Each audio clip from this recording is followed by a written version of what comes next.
Hello. Good evening.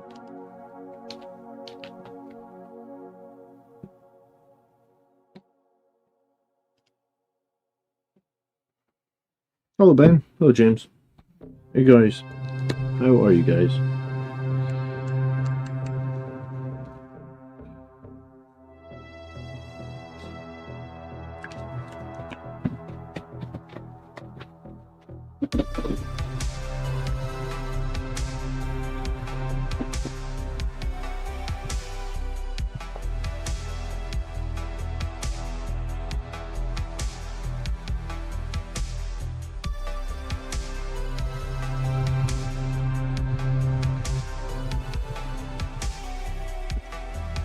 I'm going to say this new Primaris Dreadnought is a different looking assault cannon, so I need to figure out what I'm doing with it. Christoph, good evening. Boris, good evening. How you guys doing?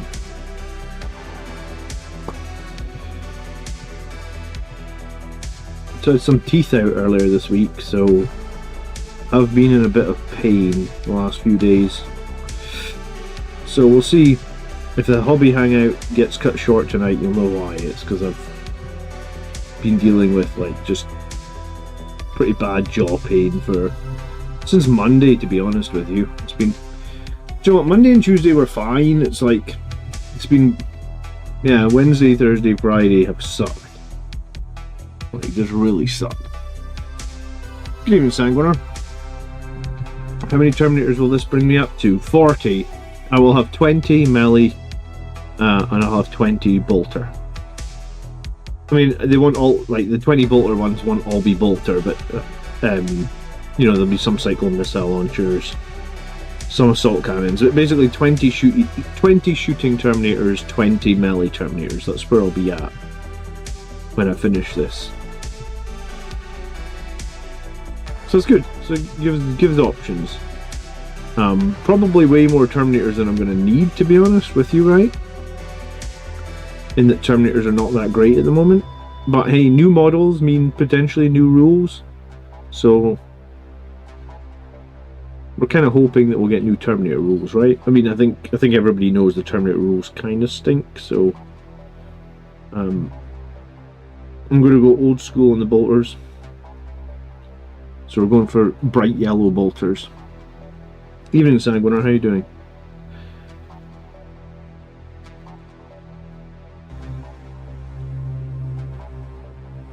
I mean, these guys are metal models from 20 years ago, maybe longer than 20 years, honestly, so it would make sense that they have the color scheme from 20 years ago.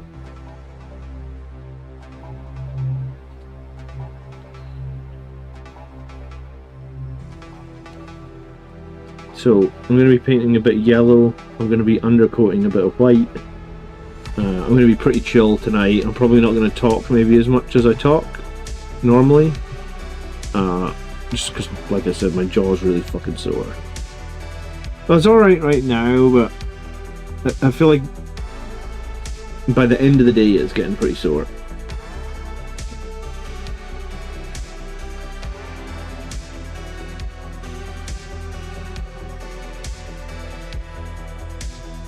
Yeah, we will have the Army List show tomorrow. I don't know who's on it yet, Chris, but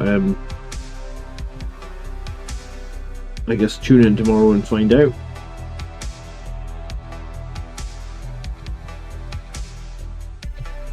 I had good fun learning about King of the Colosseum this week, though, I must admit. I'd never heard of that before, and I think it sounds pretty cool. So I would like to get a set of the King of the Colosseum terrain. It's pretty expensive though, right? You never know, they may invent Death Company Terminators. No, I don't think... Is one of the lights in this room flickering? Or is it just me? I feel like a light is flickering. It could be.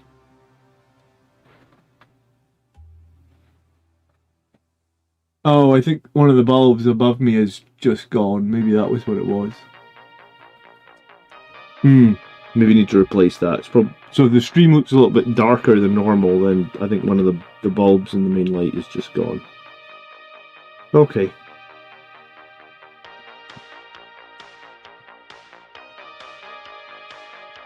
Hello, Eternal Crusader. Hello, G. Is that Mephiston Red? No, it is not. It is Evil Sun Scarlet. Mephiston Red is quite a bit darker.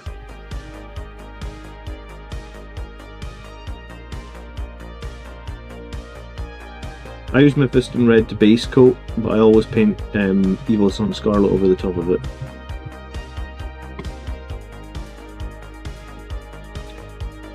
Jaw's pretty sore, to be honest. The Crusader. It's been a rough couple of days.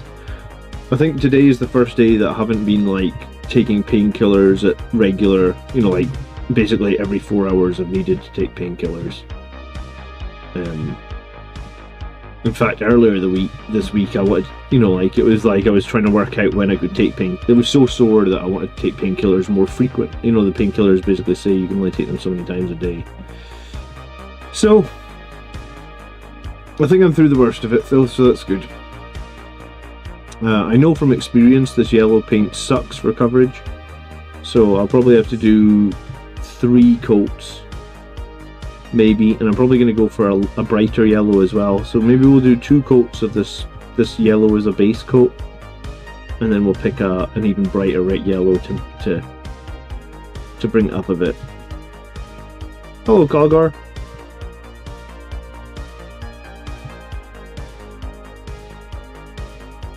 Hello, Andrew. It's not Battlefield 6. Maybe later, Andrew. Well, probably later once my jaw's too sore to keep streaming. You're on early, Andrew. Hey, thanks for subscribing, Master of Dolphins. I appreciate it.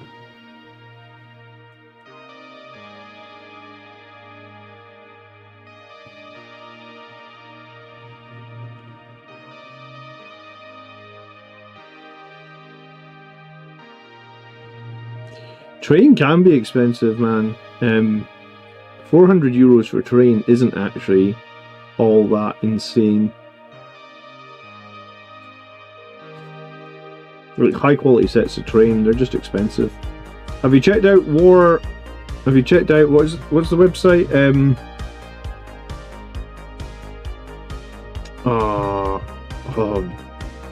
Wartoken.co.uk. That's the one. They have good sets of terrain. They're pretty cheap. They do sponsor me sometimes as well. They sent me this. Wartoken.co.uk. Look at all these sexy assets. Banners. Guarding objectives. Terraforming. Hazardous. Marked for death. Alpha and Omega. Pretty cool little tokens. Yeah, check them out. They've got cheap terrain. Wartoken.co.uk. It's cheaper than 400 bucks, that's for sure. They do all the tournament stuff as well.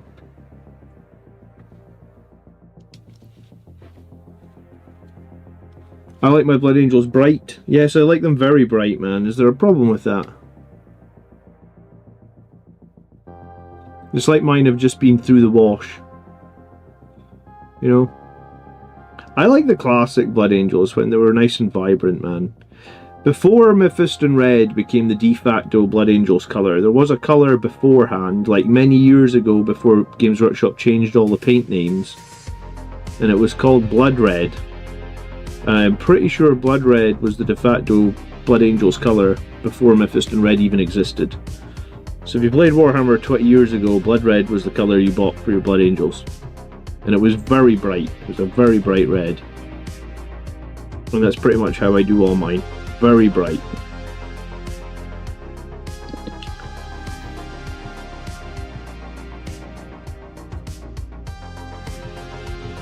Oh, I was freezing at the fireworks. Do you know what? I didn't bother, man. My jaw was too sore. I wasn't up for it this year.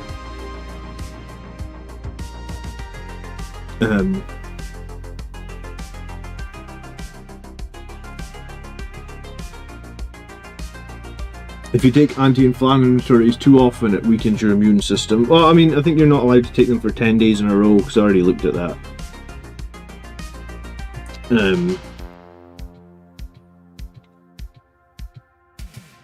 So I'm hoping that maybe by tomorrow I'll be down to like painkillers once a day or something. I almost slept through the whole night last night without waking up in pain, so that's an improvement. Because this week, every night this week, I've been sat in my kitchen at like 3 in the morning with an ice pack on my face, trying to get the swelling to go down enough so I can go back to sleep.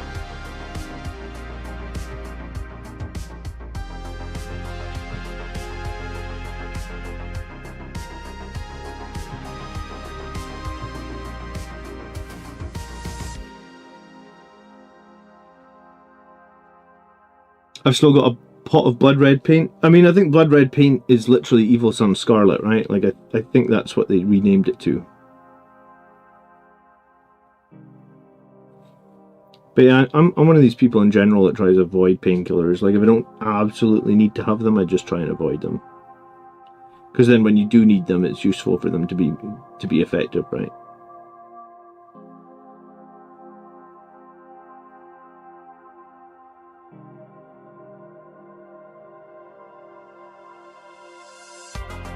So I'm not too worried. Hopefully, another couple of days.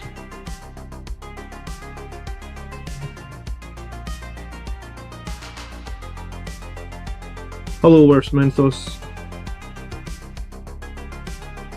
Blood Red was what I used in 2nd edition. Yeah, I mean, Blood Red was a great... I'm pretty sure Blood Red is Evil Sun Scarlet. Like, I think it color matches pretty similar. Or at least I think when they introduced all the new paints, which is about... No, it's probably more than 10 years ago now. Blood Red, the one that was supposed to match it, was Evil Sun Scarlet.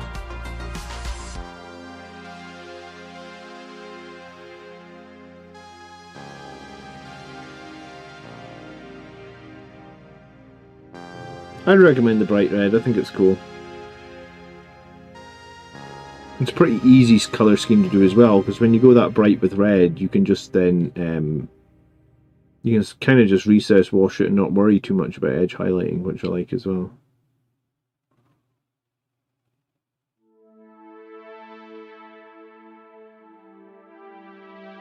But yeah, me and Andrew from the Plastic Crackheads, we've been playing a lot of the new Battlefield 6, like the free-to-play version of it. It's pretty cool. That was like one of the nights this week when I couldn't sleep because my jaw was too sore. I booked a holiday from work. So I was just like, I'm just going to stay up damn near the whole night playing Battlefield 6. Because I'd already lain in bed for a while and hadn't been able to sleep, so I was like, what am I missing out on? I just played Battlefield 6 till I'm exhausted. It was good.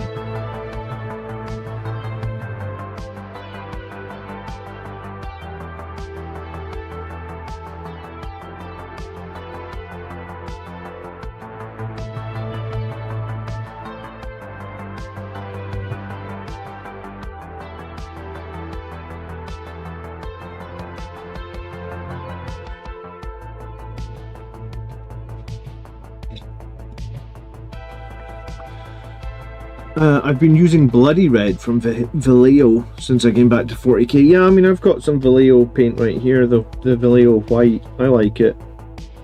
I think Vallejo model colour paint's really good. It's got good coverage as well.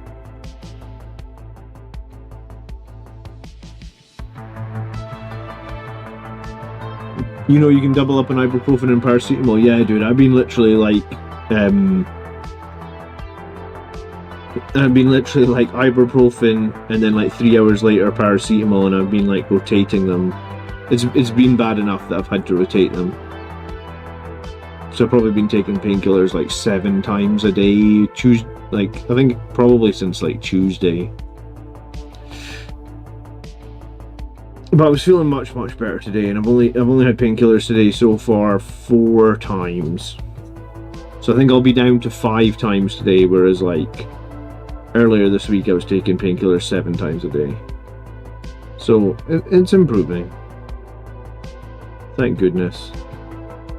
Getting your wisdom teeth out, I do not recommend it.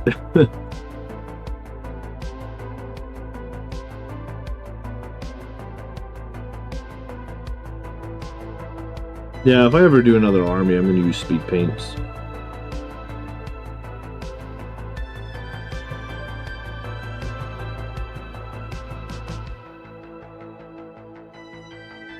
I also quite fancy those marker pens that Army Painter are doing now. It just seems like it'd just be very quick to just... I believe the markers aren't really cost effective, but I believe they're very quick for painting.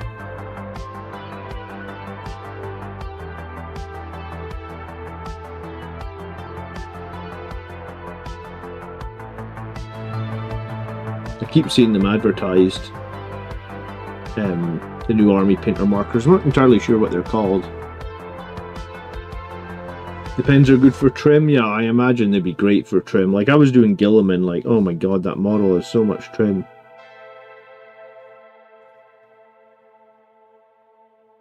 What a painful model that is to paint. Like after I got like one leg painted, I was like, man, I should have just dry brushed this model.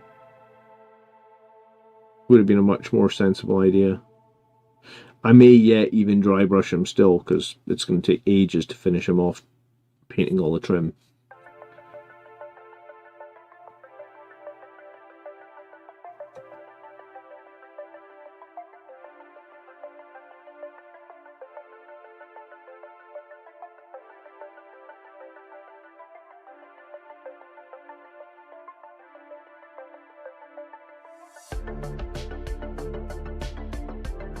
Yeah, I'm surprised I didn't get stronger painkillers. I think if I'd gone back to the dentist and complained about the pain, they might have given me stronger painkillers.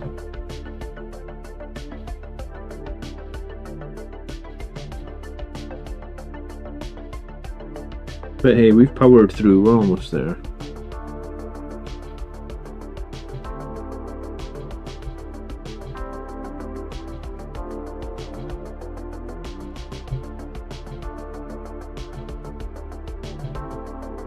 I had another wisdom tooth out a couple of years back, and I think they did the same thing. Like, I guess maybe here they just don't give you better painkillers unless you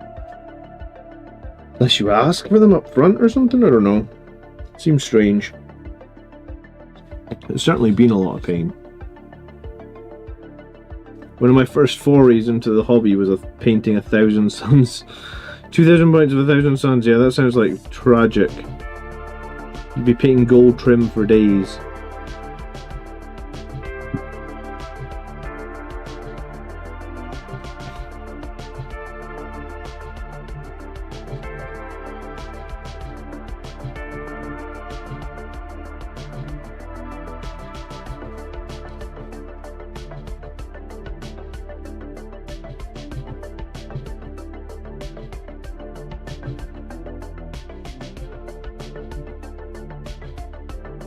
Dude, if your wisdom teeth have never emerged, honestly, count your fucking blessings, man. I'm 42 and one of mine just came through. That's why I had all the problems and had to get it out. And I'm like, why am I still getting new teeth when I'm 42 years old? I mean, I've managed for 41 years without these teeth. You know, why do I need them now? The answer is I don't. Just count your lucky stars they don't come through. You don't need them. Because mine basically just poked through the gum enough where stuff would get trapped inside the gum, but like, you know, I couldn't get my toothbrush in there to clean them properly, so just enough to be irritated is basically what I had.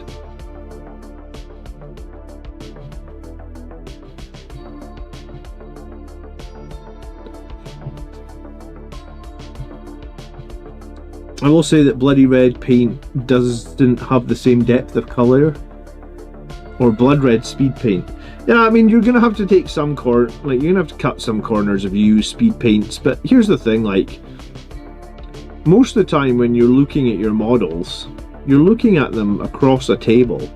You're usually like a couple of feet from them, you know? Like, the majority of the time you're looking at your models, they're on a table in a battle quite far away from you.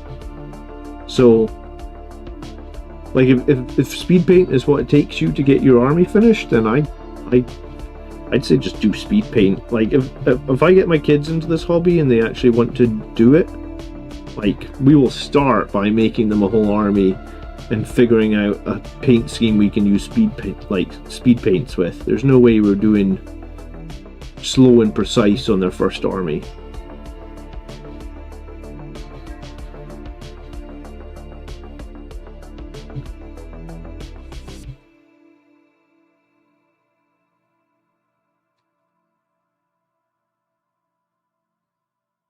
I mean, hell, we might even do the marker paints for the first army. MJ Bish is starting his Blood Angels army this week. Welcome to the chapter! Hey, new player!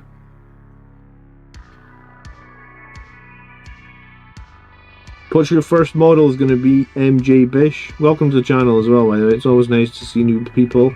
I always say that, it's nice to see new people.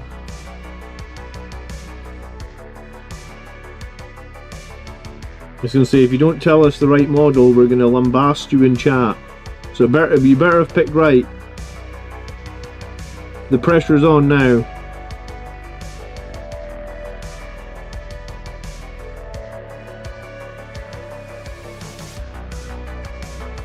Yeah, my goal really is the same. Like, I want my models to look good from 2 feet away. So why I use this like, I paint with a magnifying glass. It's just off stream, and it's a 300% magnifying glass, right? So, like, there's your model, there's it magnified. So I was making it 3 times bigger, apparently. And what I've actually found with the magnifying glass is it's a double-edged sword. It lets you see a lot of detail and paint to a much higher quality, but you end up painting a lot of bits that you really don't see with the naked eye, or at least my naked eyes are not good enough, because I wear glasses as well, I'm short-sighted. So without the magnifying glass and without my glasses, I can't even see half these details. So like I said, the magnifying glass is a bit of a double-edged sword. It basically means that I waste time painting detail that, like, I can't even see when I'm holding it close to my face. But I mean, that's the way I'm used to painting now, I guess. So that's what I do. Do you know, I did paint my Dante this year, and I was very pleased with my Dante. He's probably my best painted model, and it's always nice to have one of your more newer projects be one of your best painting projects, right? Oh, any recommendations on first purchase? Yeah, grab the Combat Patrol, 100%. Assault Intercessors on foot, they're decent for Blood Angels. Sangre Guard, they're decent for Blood Angels. You're going to definitely need a Captain on foot as well. The only thing you could do, if you can, is get some jump packs. I personally don't think you need 10 Assault Intercessors on foot, so I would try and convert 5 of them from the Combat Patrol into Jump Assault Intercessors, which basically just means slapping a jump pack on them. So if you get the Combat Patrol and you can find a way to get yourself 5 jump packs, that is ideal. Unfortunately, Games Workshop don't sell jump packs anymore, which means you either need to have a friendly hobby store that can print you some jump packs, or you can buy some online. But yeah, Combat Patrol is a good jumping off point.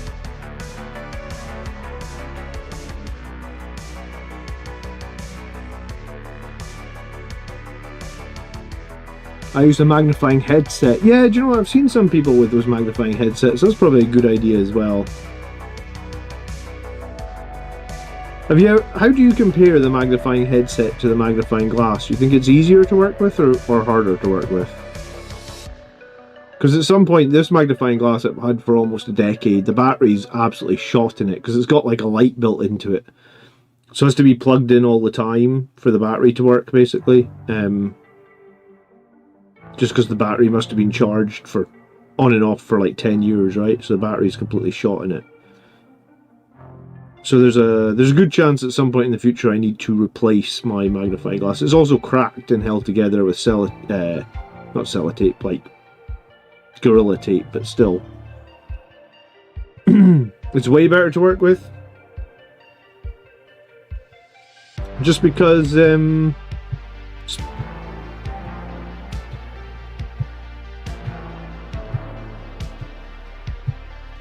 know. I don't know what I'm trying to ask. Just be like, what makes it way better to work with?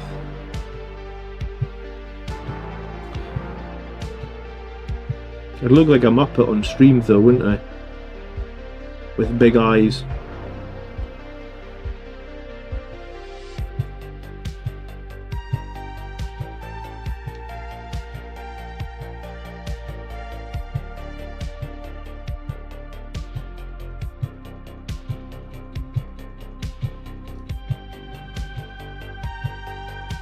I mean, anything that you use a lot wears out. You know, not much can be done about that, I guess.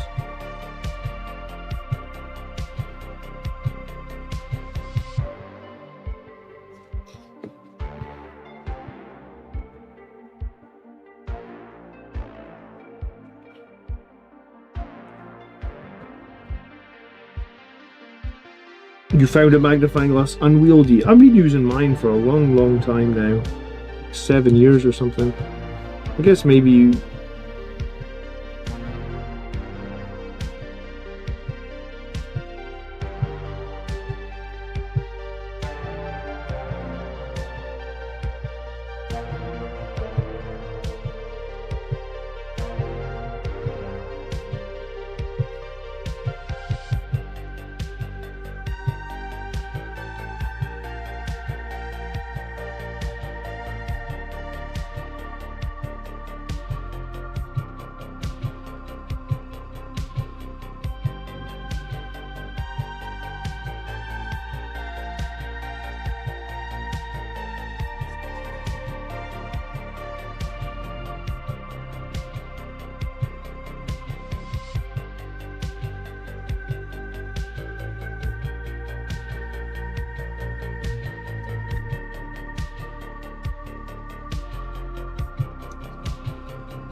Can you play a 500 point list out of the combat patrol box?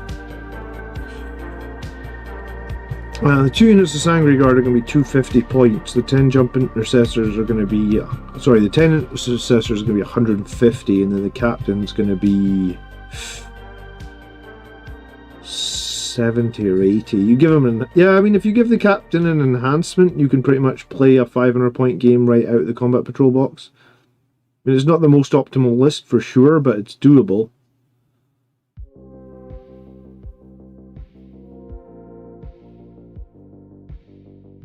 I think you'd be maybe at like 400 and... I think you'd probably be at like 490 points. I mean, you'd be close. You just wouldn't quite be there, but... I mean, maybe close enough is good enough for that.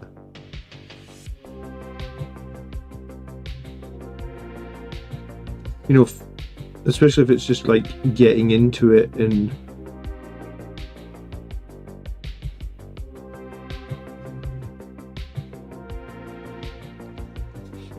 I'm not sure what to do with the yellow paint on this new assault cannon. This one goes all the way underneath.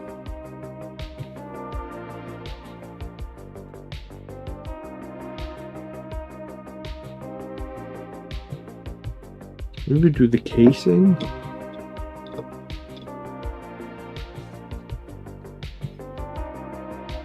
If you're doing combat patrol game, I'd split the intercessors into 250 point. Yeah, I would do that as well.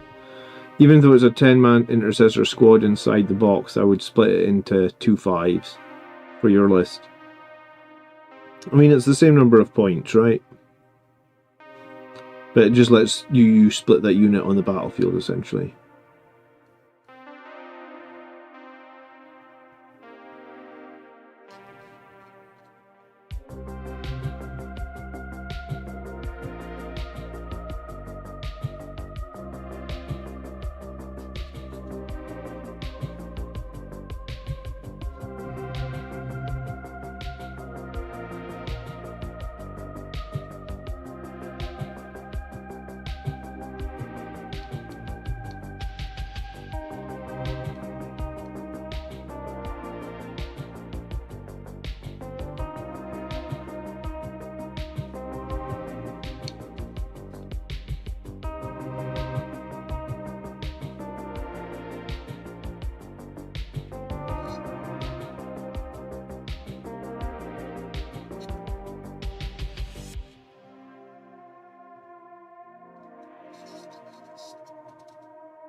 I've motivated you to pick up a brush this afternoon.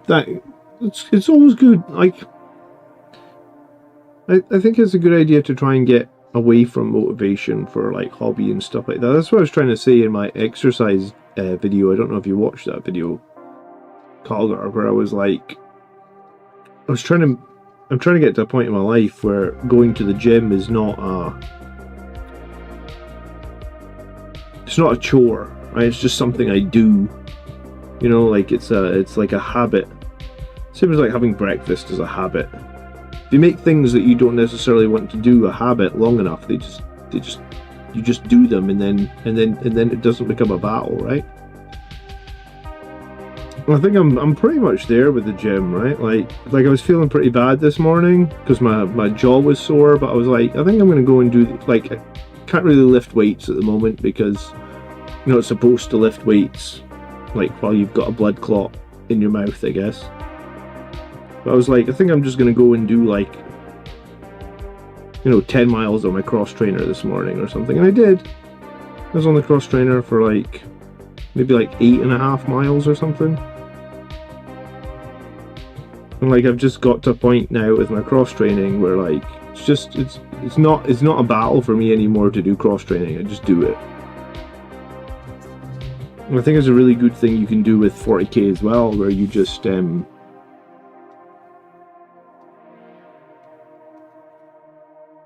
like, I just always try and do some painting on a Saturday, for example. Like, yeah, there's, life happens, so sometimes there's a Saturday that'll come past and there's no time, or you forget. But if you make it a habit, like every Saturday you do some painting, it's that whole thing where people say, like, time compounds, right? Like, if you just painted for 2 hours once a week, well, that's 100 hours a year. When you actually break it down, you can get quite a lot done in 100 hours, right? So if you paint twice a week for 2 hours a week, then all of a sudden you get 200 hours in a year, it's a lot. I tried to get the Terminator box and it was sold out in 5 seconds everywhere. Yeah, the Terminator box did sell out really, really quickly from my understanding, and I don't even really know why, because Terminators have terrible rules right now. Like, it might be a different thing if the new Terminators were, like, really exciting with really good rules, but Terminator's rules have been really shit, like, this entire edition. I still don't even think Terminator rules are all that good. I know they got some improvements, but, like, I still think they're pretty bang average. Like, you're almost, like, as a Blood Angels player, you're almost better taking Blade Guard every single time. And Blade Guard are cheaper and easier to get where you need to go because they go in a nice cheap impulsor. Yeah, they said as well they were going to release those new Terminators separately, so does it even matter you didn't get it, I guess. You're going to be able to get it soon enough.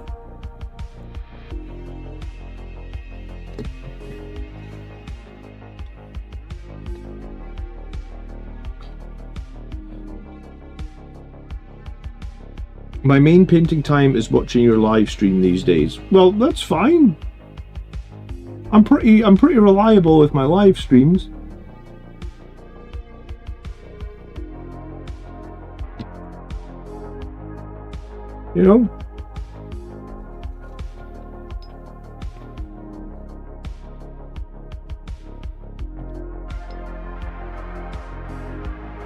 I queued out some my local to get at 9:05 to get the box, and did you get it?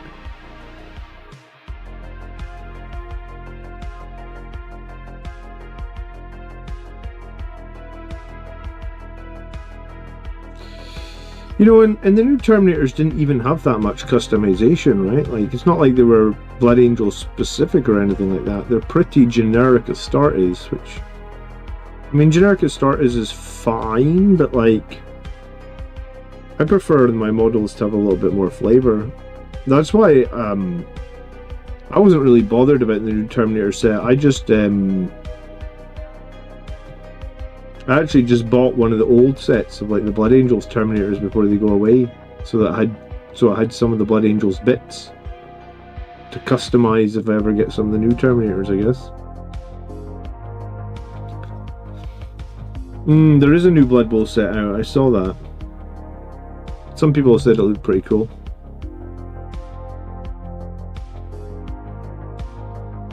I've been keeping half an eye on the StarCraft game, because there's like a StarCraft miniatures game coming out. I used to really like StarCraft on the PC. Like, I played a lot of StarCraft back in the day. I mean, there's the whole debate that StarCraft was basically a rip-off of Warhammer 40,000, right? Like, there's a I don't think the rumor was ever confirmed, but there was a rumor where like Blizzard were going to work together with Games Workshop to do a video game, and then that all fell through. And Blizzard just went, "Oh fuck it, we'll just, you know," because Terrans are essentially Space Marines, and Zergs are essentially Tyranids, and I guess Protoss are kinda Eldar or something, right? Maybe not quite Protoss, but they also kind of are like an ancient race with weird psionic technology. I mean, if that's not Eldari, then I don't know what is, I guess.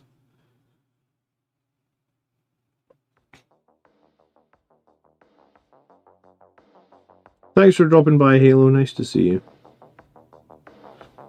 I hope you get some good progress on your new Ultramarine models.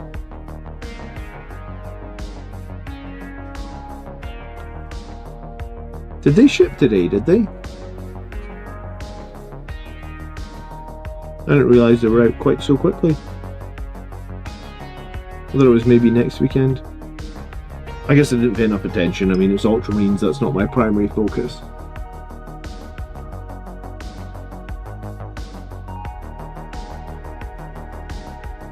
I do have a squad of Victrix Guard I need to build, and Marneus Calgar I need to build. But I don't think I'm going to play Ultramarines again in 10th edition. I guess we'll see. I mean, I played them for... I think I played 10 games as Ultramarines. 5 of which were a tournament. It was fun enough, but yeah, I think might revisit Ultramarines in 11th edition.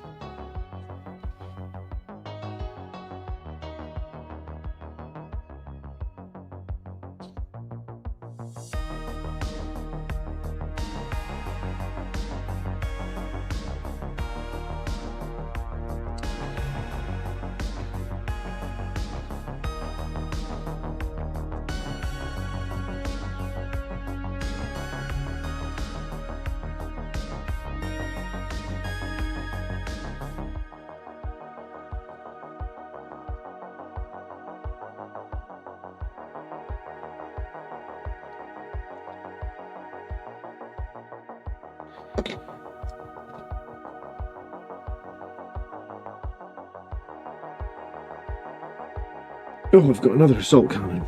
I forgot about this one.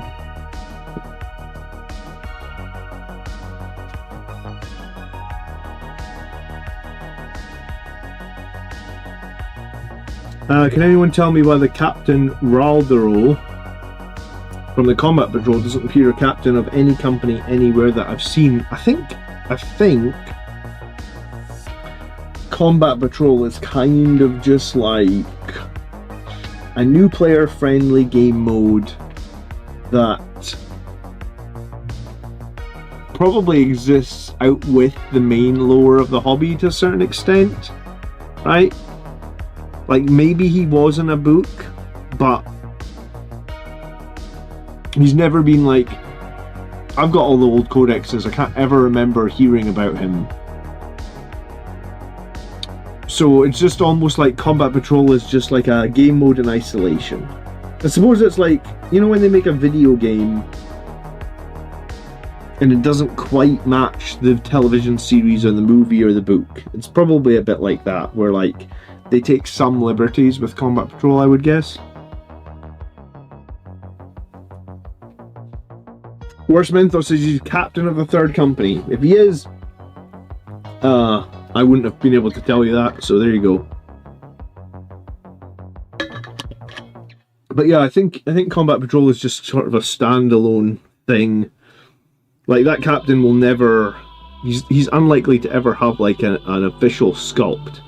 They just didn't want him to be like generic Space Marine Captain 01, so they gave him a name. I imagine.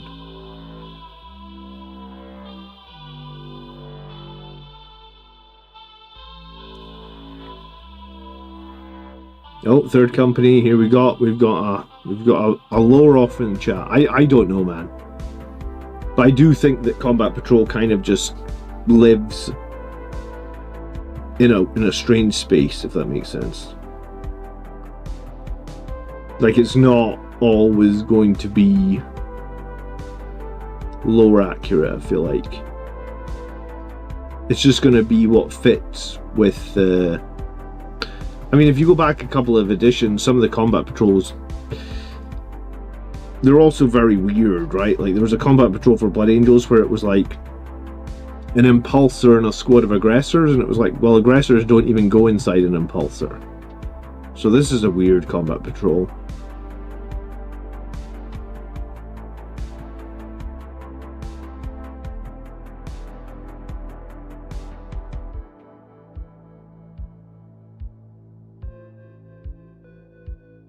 I don't know anyone that plays it. I think I've always intended to play Combat Patrol like one time on the channel. And I think we never have. I think they played it one time on the Plastic Crackheads channel. Like, Andrew played Colin, and Colin had the Death Guard Combat Patrol, and Andrew had like another Combat Patrol. I guess the Death Guard Combat Patrol has a lot of high toughness stuff in it. And most Combat Patrols aren't really set up to deal with a ton of high toughness stuff. So I think Andrew played it, and then afterwards was like, that's a stupid game mode that doesn't make any sense, and then they never played it again. Which is kind of why yesterday I made that video on the King of the Colosseum game mode. Because I think the King of the Colosseum game mode is it's a 500 point game, but it sounds like it could be very fun, and also it sounds like it could be more balanced. I'd love to get a set of the terrain for King of the Colosseum, honestly. It's just kind of pricey. Maybe it's a bit less pricey, I guess, if you live in the US. Maybe I've spent like $500 on the Boarding Actions terrain. Because Boarding Actions terrain was kind of expensive as well, to be honest. But yeah, I think at some point I'll try and get the King of the Colosseum terrain. I think that sounds like a more balanced game mode, which is basically kind of like Combat Patrol, but better. Combat Patrol Plus, I guess you would call it.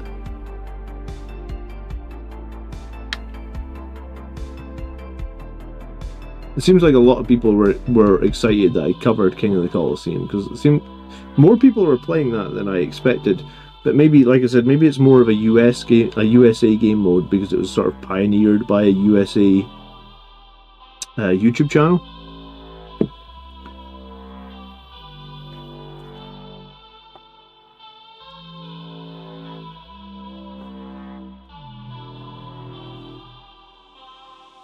Generally people start by just playing a 500 point game of 40k, to be honest.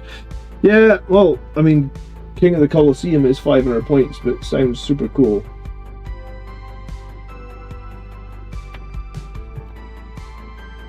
But yeah, I mean, you can 100% start playing 40k with a 500 point game mode. There's no issue to that, is there?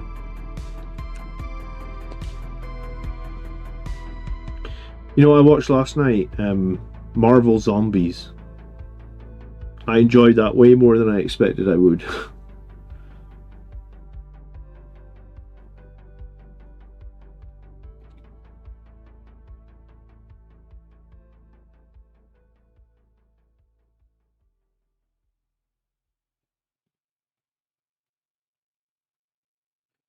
A guy down my local club printed his own version of the train. Yeah, I think that's something we were maybe thinking of doing, is like see if we can find a way to print the version of the Colosseum terrain.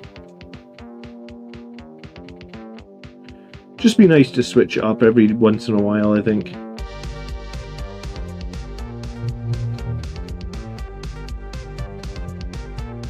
The Boarding Actions detachments can be a bit limiting as well, it seems like. Good evening, Cambo. I mean, unless you want to use just shitloads of Reavers, I guess.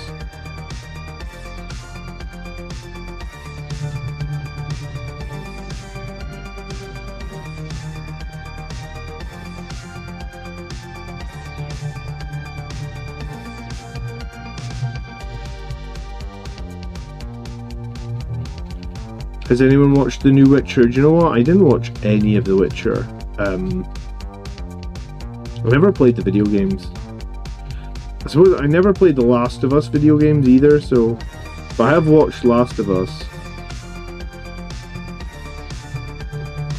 I think the new Witcher is getting somewhat mixed reviews from what I saw, though. So I don't know if that's a good or a bad thing.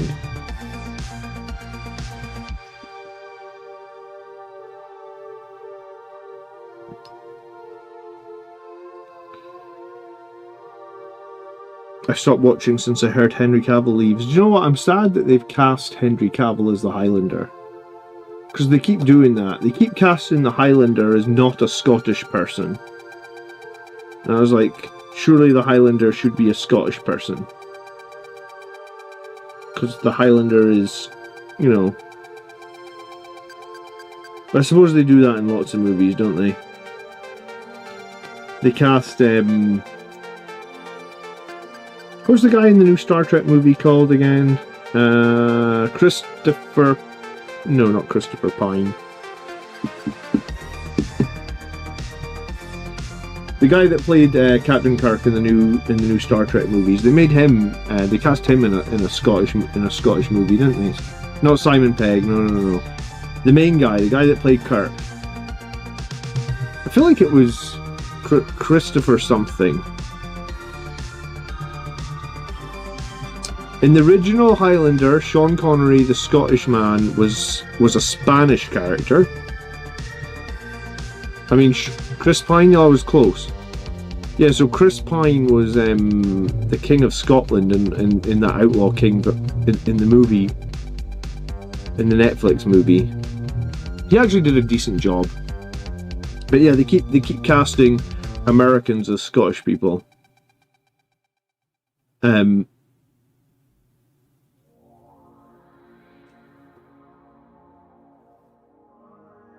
But yeah, Sean Connery was cast as a Spanish guy in the original Highlander, and then they cast a French guy as a Scottish guy. So I mean, that seems like the strange... I mean, I love the original Highlander movie. I must have seen that movie 20 plus times. It's possibly one of my favourite 80s movies. I mean, the sequels were dog shit, but the original movie was great. But yeah, it's very weird that the French guy who sounds nothing like a Scotsman is the Scottish person, and the Scottish person who sounds Scottish is Spanish. But if you can get over that, then it's a great movie.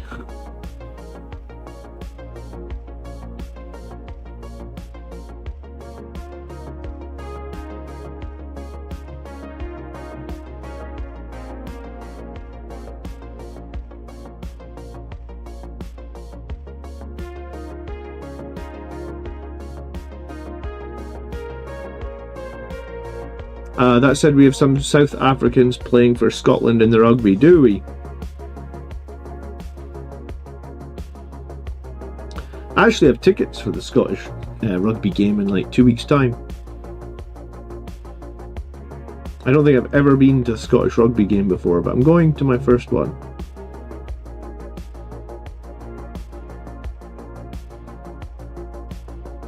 Apparently we played USA today and the score was pretty good for Scotland, so hopefully next week or 2 weeks time when I go, it's a good game. We'll be fired up.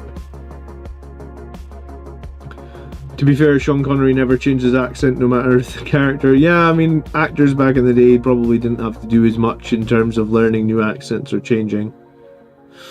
I mean, I like Sean Connery in that movie, to be honest. Again, I know it doesn't make a whole lot of sense, his character, but maybe it was the music, because Queen did the music for that movie. You know that, right?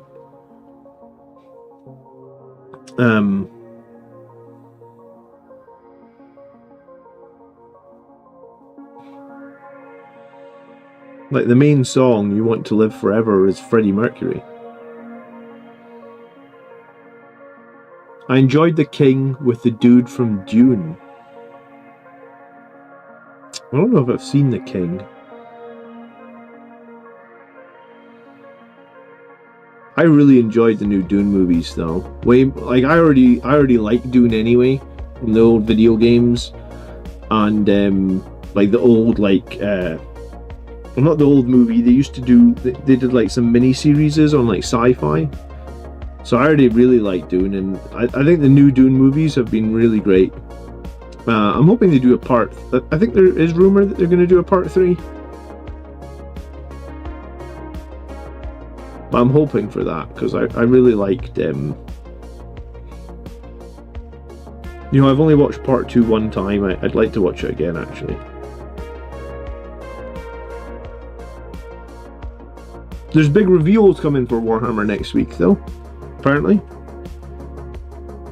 Anyone got any insight on what the big reveals are, or has Valrak already leaked the big reveals? Must admit, I haven't watched Valrak too much recently.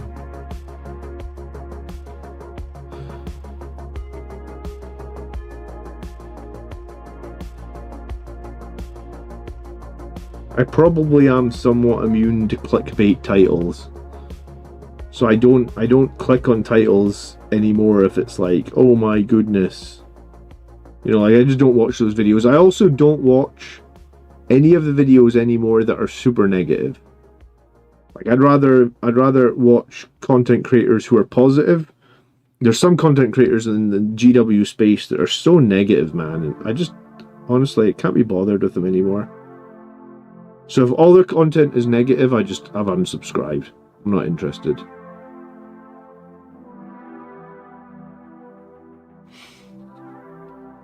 There's teasers for Russ. There's new sisters. Sean Connery's character was actually Egyptian. It was Spanish, but maybe you're right. Maybe he was Egyptian. I think you're right. But I think he was Egyptian, but he'd lived like many lives, and he must have lived a life in Spain or something. James McAvoy did the Children of Dune series. Yeah, there was that. There was James McAvoy one, and there was another one.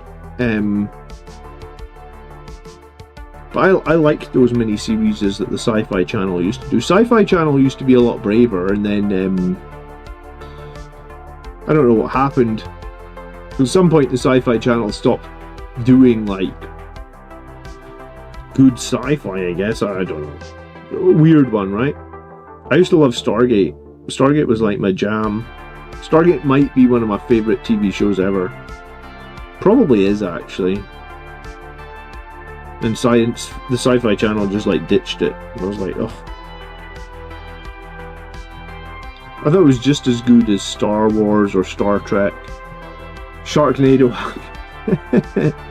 I hope it's nice admitting you beat me to the concept of painting and publicly filtering my mind and fishing for folks who take my lead while doing the same Saturday night. Okay. Welcome, Dick. How you doing?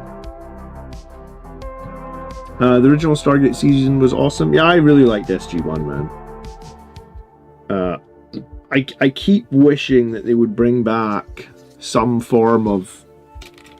I mean, I suppose it'd be hard for them to bring back SG-1 now because they're all super old. Well, maybe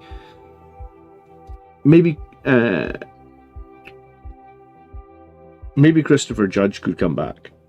I don't know if he's as old as the other ones, but I know that Amazon have like bought Stargate now, or they bought MGM, which is Stargate. And I keep sort of secretly hoping that Amazon might do something with it, but like there's just never any news about it. But yeah, no, I really liked Stargate.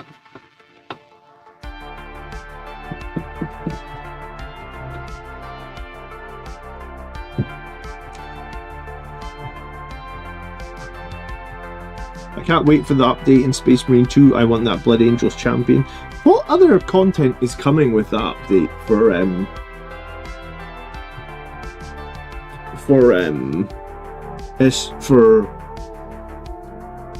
like Space Marine 2 with the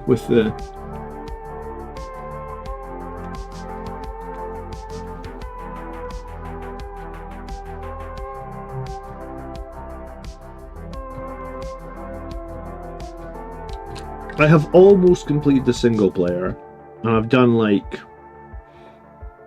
3 or 4 of the multiplayer co-op missions. I liked Space Marine 2 well enough. I guess I'm just more of a PvP type person, Because like I've been playing that new Battlefield, and I've probably got more hours in Battlefield 6 than I do in Space Marine 2, and Battlefield 6 has only been out like 2 weeks or something.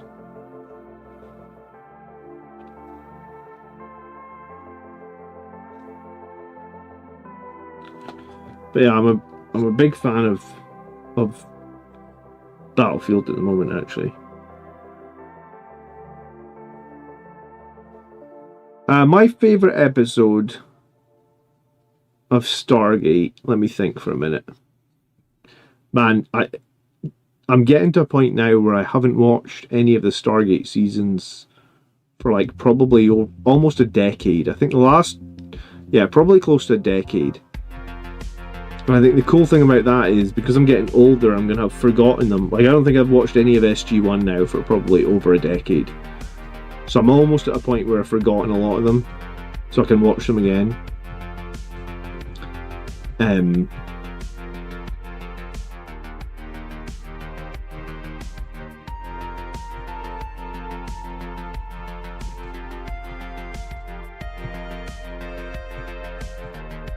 I think I really liked the episode when they blew up the sun. Do you remember that? There was like a meeting of all the system lords or something, and they shot a nuke into a sun,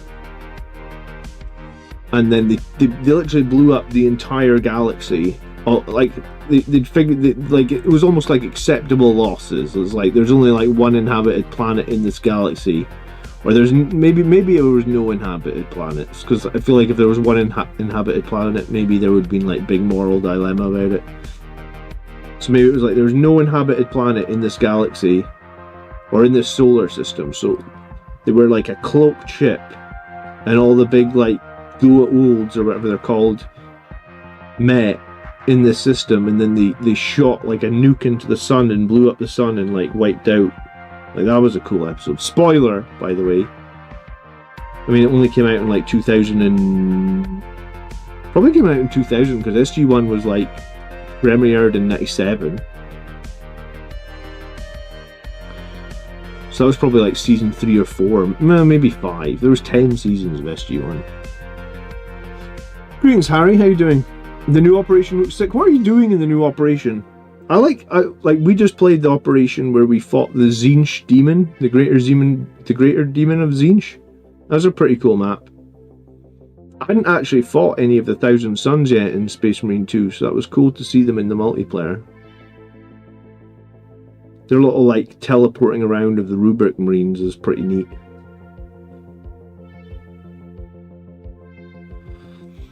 The graphics in that game are bonkers good as well. Like, it's really impressive. Video game graphics are just getting more and more high fidelity every game now, aren't they? There's a Tech Marine coming as well. What can the Tech Marine do? What's the point of the Tech Marine?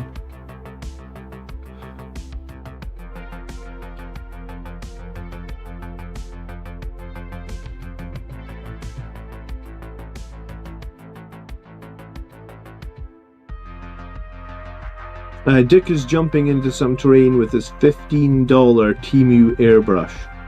Well, let us know how your $15 airbrush goes on.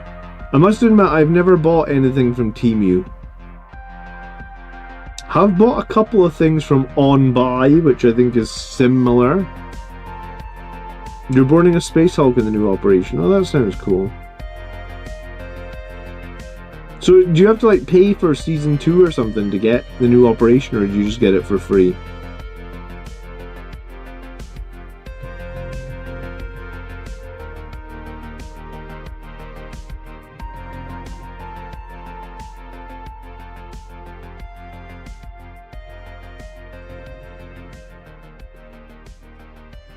Operations are free. Oh, that's dope. Oh, I'll be checking it out at some point. I'm sure I'm gonna play Space Marine 2 again at some point. So they're making Bolt Gun 2 as well. That'll be cool. I liked Bolt Gun 1, but when I was playing it, I was getting motion sick from it. So I don't know if I'm just old now and can't play those sort of like super fast, bouncy, runny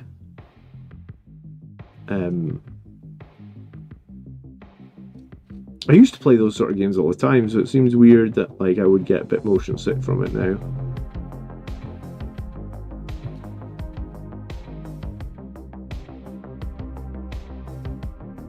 Like, one of the first video games I ever played was like Doom 2, right? Or one of the first video games I ever played on PC was Doom 2.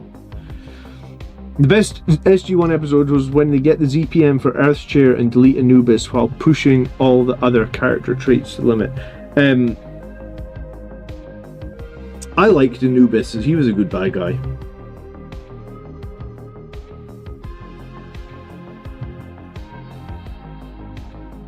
I remember there was like an episode where he like opened the Earth Gate and like he'd somehow got a way of keeping it open. Remember, the gate's always closed after like 37 minutes or something, and like he'd linked it to like radiation or something on the other side. I can't remember exactly, but like he'd figured out a way how to keep the gate open, and he'd like opened it so they couldn't escape planet Earth or something.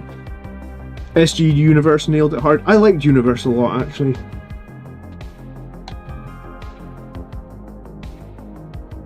Maybe I will see you in Space Marine 2. My sword will be yours. You have my axe. I like the power axe in Space Marine 2. Yeah,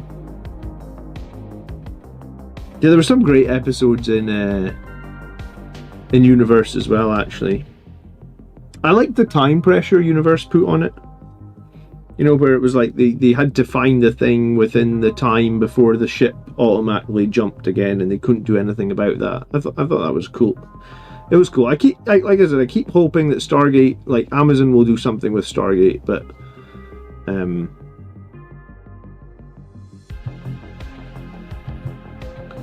because I was a big fan of it the first time round.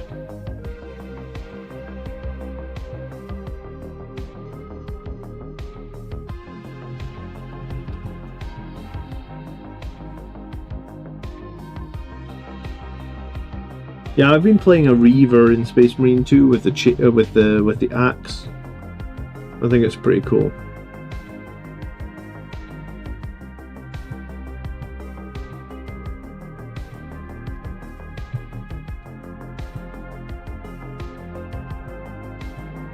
I really like I think it's like the Oculus carbine. It's like the perfect weapon for me. It's like got a good zoom, it's got a good rate of fire. I was trying to, I was playing Assault a lot, or Tactical, I guess maybe they call it. I can't remember what they call it in Space Marine 2, but I was basically playing the Tactical Marine. I kind of like that.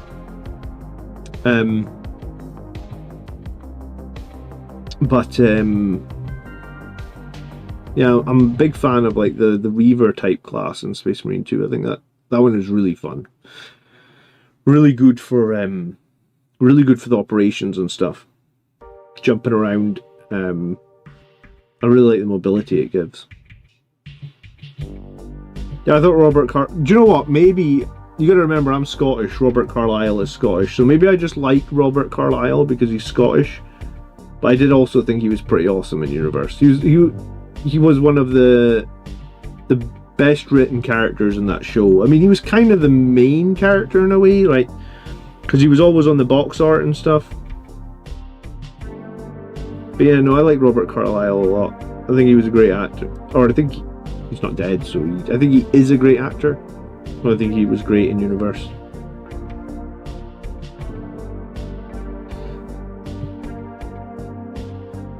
I was actually thinking about that one time. I was like, you imagine an alternate dimension where your favourite TV shows didn't get cancelled.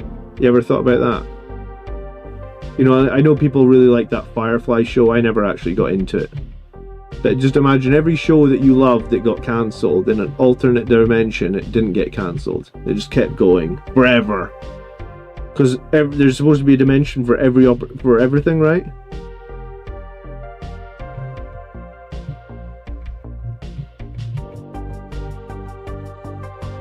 Like I said, I watched Marvel Zombies last night. That's a alternate dimension type thing. Do you know what I found funny about Marvel Zombies? The recent Marvel stuff that I've watched has sucked. Like, I thought Thunderbolts was okay. But I feel like I've watched a lot of Marvel movies recently and stuff where I just thought they were not shit, but I was like, I just don't care about them anymore.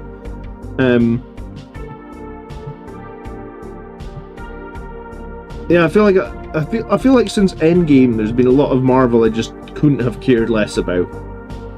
I'm not a huge Marvel fan anyway, but I watched a lot of the movies.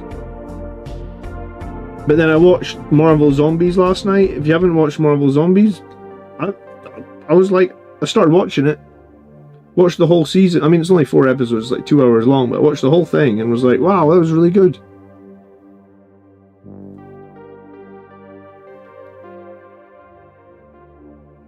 You play the Reaver and you don't main the Melta. No, the Carbine is really good, man.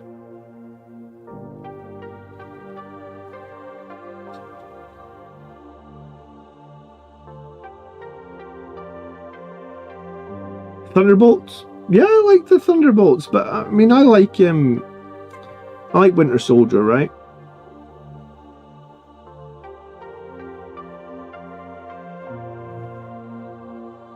Well, of all the other Marvel things I've seen recently, Thunderbolts is the only one that I've thought was good. I'm trying to think what else I saw. Like, all the other ones are so forgettable, I can't even think what I've seen. Like the Eternals.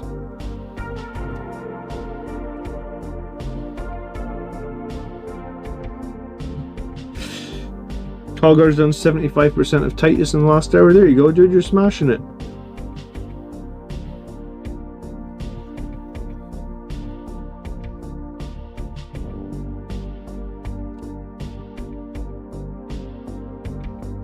Does Titus have much of a role though in the battlefield? He's not just like a lieutenant. Like, you actually going to include him in an army, or are you just doing him because he's cool and he's Titus? Fantastic Four, I haven't watched that. I don't think I'm going to bother, honestly. Didn't they, they tried that movie a few times already.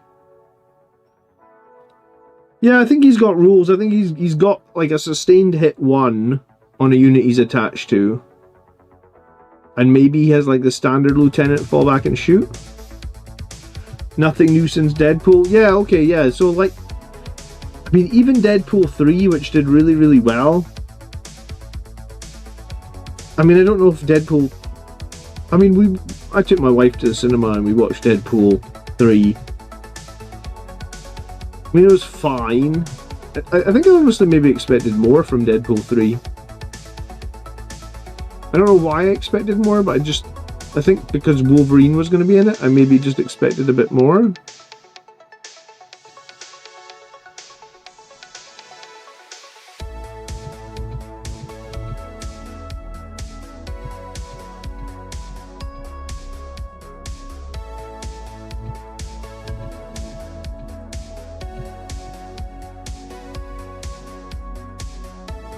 Oh, he does mortal wounds when he dies?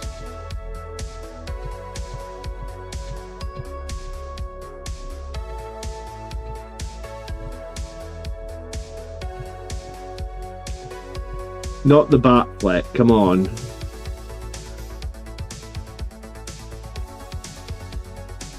I haven't watched the new DC reboot of Superman. It is getting a bit silly where they just reboot. If they reboot everything enough times, will we ever care about any of them, I guess?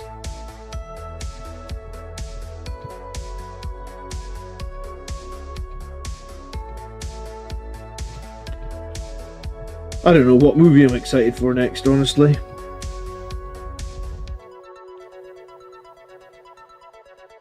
Certainly not The Mandalorian and Grogu. That might be controversial.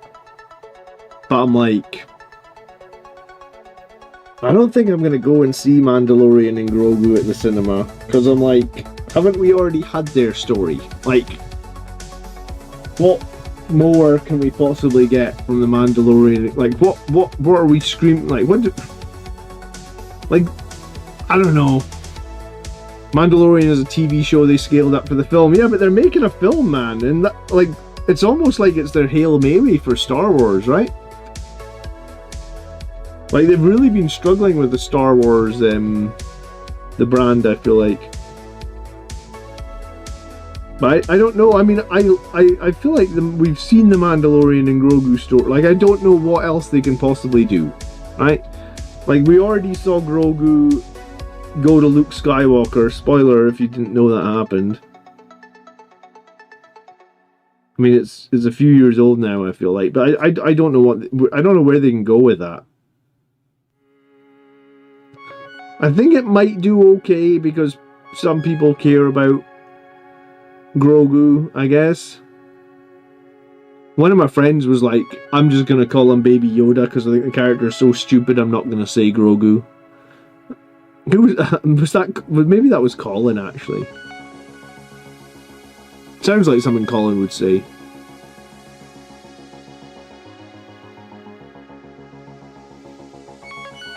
But yeah, I don't know. I mean, I might take my kids to see Mandalorian versus Grogu, but I just don't know why I would. I don't know what, like, of all the Star Wars stories they can make, I feel like. Well, I think they're also making a movie with Rey, right? Like post Episode 9. I couldn't care two hoots about that either. Thought Rey was such a stupid character.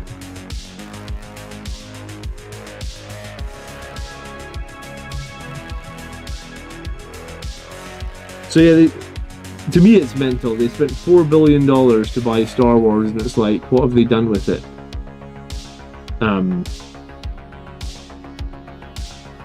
I guess not enough.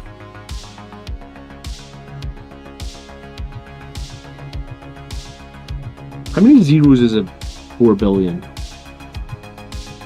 The Rey movie is in limbo, last I heard. I think they'll make it, dude, and I think it will tank because I haven't heard anyone say that they want to see it. Why can't Titus be a Blood Angel? He was in the Death Watch. You know, it would be nice to have a bit more.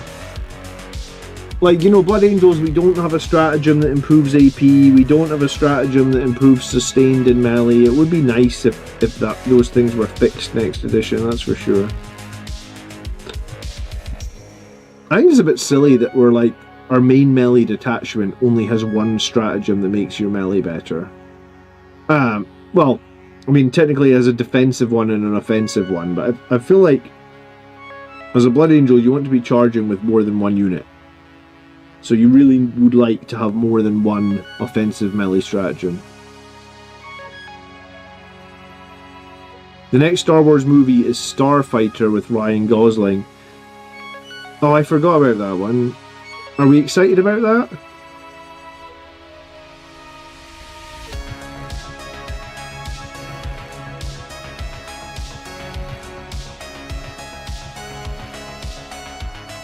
I don't know if... maybe it's just me. I don't know if the people at Disney that are working on Star Wars know Star Wars fans.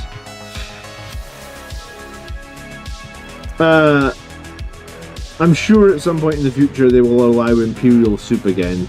It's just a matter of time and when, because it happens every couple of years, right? It's like every 3 years or so you're allowed Imperial Soup, they struggle to balance it, and then they remove it again.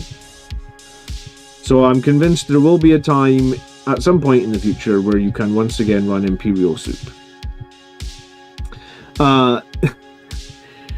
It sounded so passive-aggressive. Dude, I think I'm just better about Star Wars. I think you know, like, I sit down with my kids to watch Star Wars. What we watch is the original 3 movies, man. You know, we've got this massive IP of... and we just watch the original 3 movies over and over. Maybe I'm bad father, but I guess for me, those are... that's Star Wars.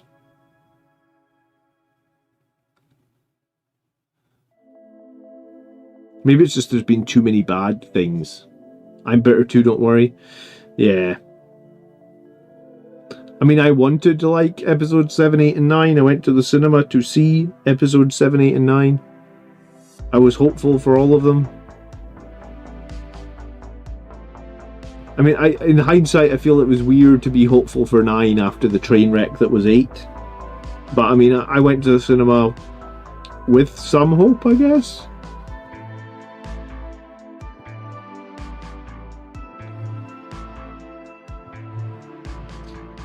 I noticed the new Tron movie isn't doing very well, which I'm a little bit sad about because I love Tron, but seems to be another fuck up by Disney. Like, they didn't put any of the characters from Tron 2 into Tron 3, and it's like, people aren't going to watch Tron 3. It's like, okay.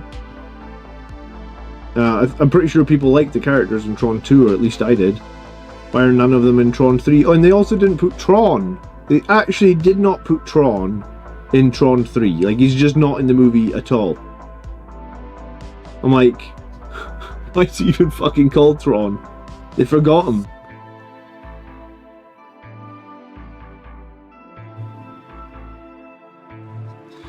I've not seen it yet. I liked it, but I think it's a hard sell for people that don't like... If you're not really invested in the Tron lore, if you don't care, like, I remember seeing the original Tron in the 80s, man, and, like, loving it. But, I mean, the quality, like, there just wasn't any other video game movies or anything like that in the 80s, right? There wasn't even movies that used 3D animation in the 80s. I loved the Tron film where Daft Punk was. Do you know what? 9 Inch Nails did a really good job of the new movie. Like, it was always going to be really hard to follow up Daft Punk. But, yeah, I think Tron might be dead as well. Disney are struggling, I think.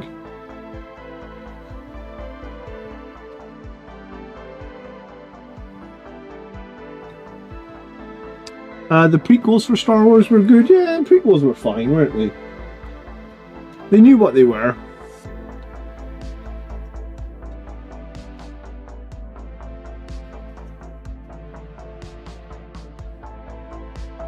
Man, this batch of models I have here just off is super intimidating. Like, look at all these bastards. Like, I always do this to myself. I give myself giant projects.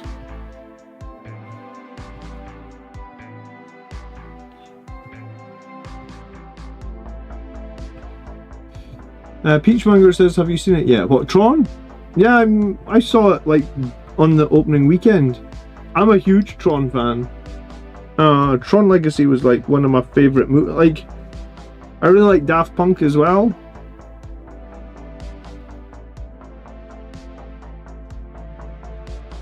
But no, I want to say that for me, the Tron film was like an 8 out of 10. Like, I liked it well enough, but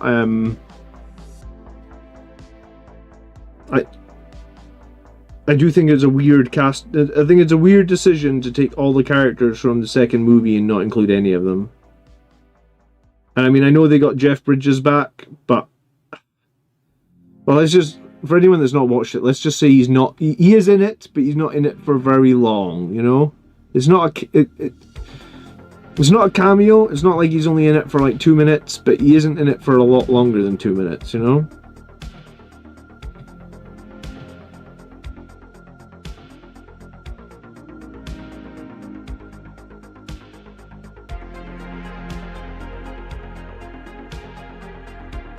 Yeah, Dune is the best science fiction thing going at the moment. I'm really hopeful for Dune 3. Like, I really hope they make that.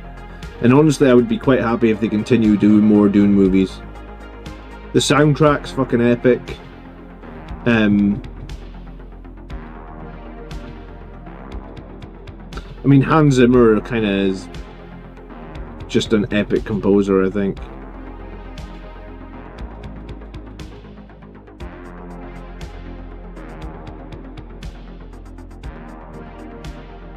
It'll be interesting to see whatever happens with this Henry Cavill thing that they're doing with 40k, right? Because they announced that they were working with Henry. I feel like it would be a couple of years now, right? When did they actually announce that? Because the episode they did on Secret Level on Amazon Prime was pretty high quality, and I enjoyed it well enough. It just, the 40k content we get, like that episode on Secret Level, just felt like short, man. it was like 13 minutes. I'm probably exaggerating because it's been 6 months since I watched it. But I feel like it was like 13 minutes. And for me, like, I don't know if a 13-minute show is long enough. Like, I'm just starting to get into something that's 13 minutes long, right? Like, I watched Angels of Death from Warhammer TV, and I fairly enjoyed Angels of Death, but again, each episode was like 5 minutes, 6 minutes long or something, and it was like, I'm just getting into this and it's finished.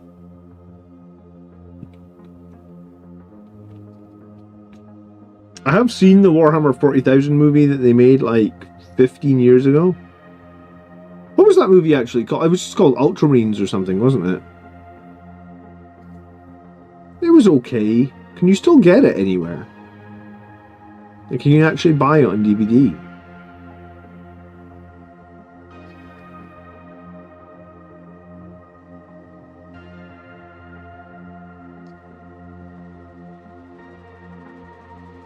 It's got John Hurt in it. It does have John Hurt in it. Good memory.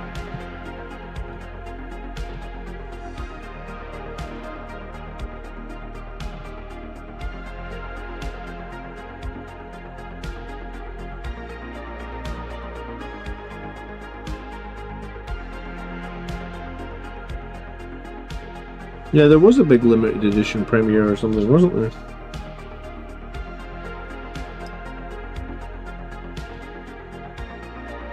Angels of Death was dope. Yeah, I was enjoying Angels of Death. Like I said, it just felt short to me.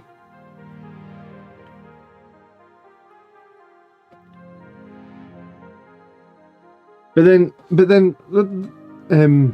Ultramarines is free on YouTube, is it? December 16th, 2022, Henry Cavill announced the 40k project. So it was 3 years ago, Robert. How are you doing, Robert? Good evening, by the way. But they've only just got some of it signed recently, so I guess we are waiting a little bit longer. Probably be like an 18-month, 2-year production as well, or more, I imagine.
I wouldn't be surprised if we don't get anything substantial from Amazon until 2030. Yeah, you're probably right.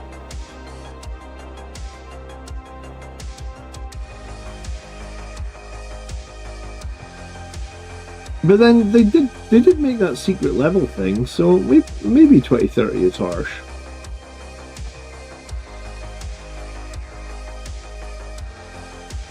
I know there's a lot of debate about space marines and females and all that sort of nonsense. I don't know, I don't really get involved in any of that. I'll just watch whatever they put out, I guess.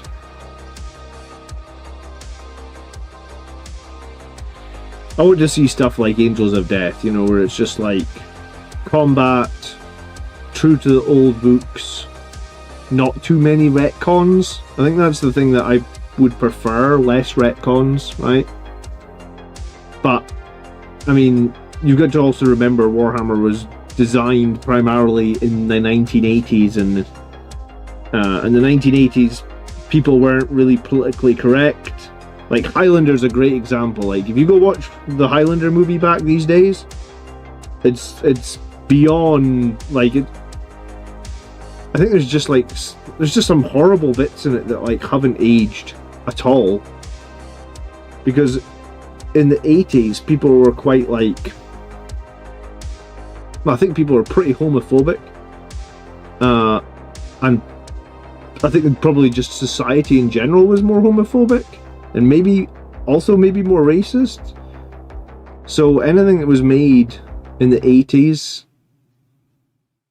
there's probably a good chance it gets retconned to just be less offensive to people. And I get that upsets people, but for the most part, it's probably a good thing.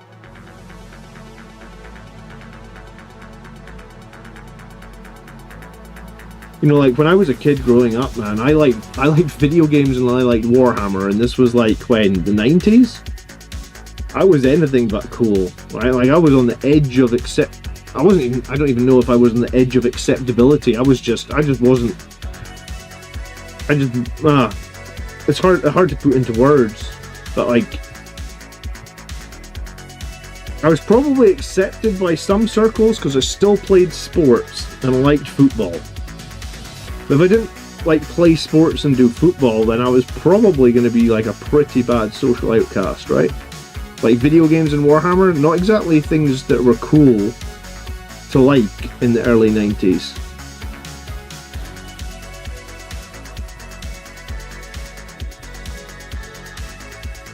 What do I think of the new Termitus Decree, Commander? I actually don't know what the new Termitus Decree is. What is that? If it's a lore thing for 40k, I must admit I probably haven't followed it.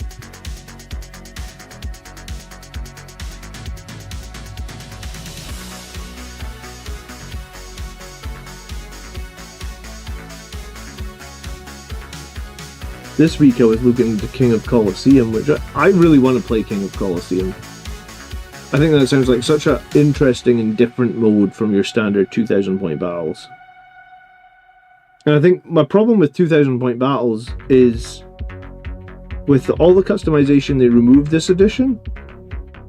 I think as you get towards the end of the edition, which we are now, you know, we've been playing essentially the same missions and mission packs now for 3 years. It's the secret order for the Grey Knights if the Emperor stands up from his chair. The Emperor can stand, like, I thought he was, like, not dead as a doorknob, but, like, he ain't getting up. He looks like he's, in every picture I've ever seen of the Emperor in his throne, he's just, isn't he in stasis or something?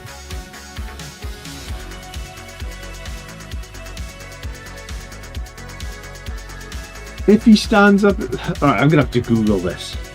Emperor of Mankind 40k Wiki.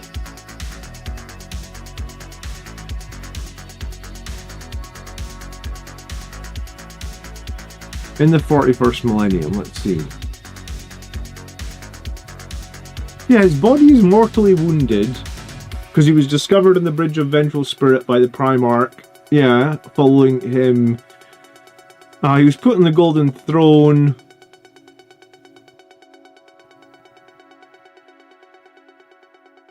He's neither living nor fully dead. So, he's basically in a coma?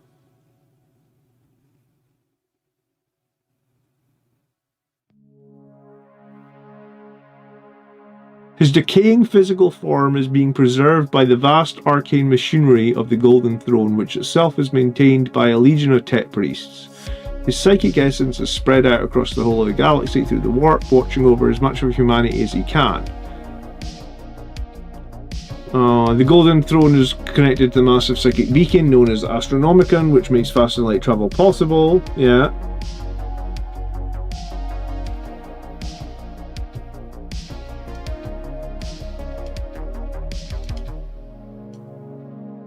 The life force. Oh yeah, there was 1,000. Yeah, this was this was one of the controversial things that they will retcon. If they don't retcon this, I'll be very surprised.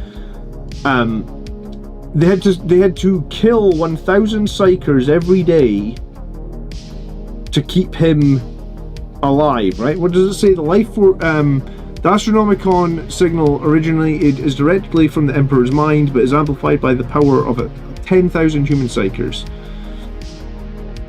The life force of these psychers is consumed over the course of several solar months, 1,000 of whom die every day. So basically, I mean, they just wouldn't write that these days, man. So to keep the Emperor in his weird state, they need to basically sacrifice 1,000 people a day. I mean, they do say it's the grim dark of the far future. But yeah, it's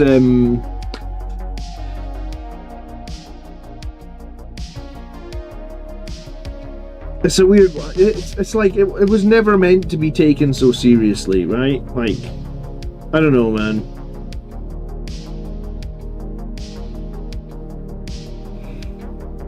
Like I remember reading a thing the other day where someone said, like, in Lord of the Rings, what if Frodo had got a chicken and put the ring around the chicken's neck, like an actual chicken, and he'd just put the chicken on a leash, and he'd like walk to Mordor with the chicken with the ring around its neck on a leash. Then he'd have like one super evil chicken, but it would be pretty easy to get through Mordor. He wouldn't have to deal with the ring trying to take hold of him mentally and, you know, like mess him up and stuff like that. But you'd have this really evil chicken he'd have to deal with. But I mean, like, it's a chicken, what's it gonna do? It's gonna peck you, you know? I can't remember where I read that. It must have been on like some batshit Reddit post or something, you know? But I mean, yeah, I suppose that's the problem with science fiction or fantasy.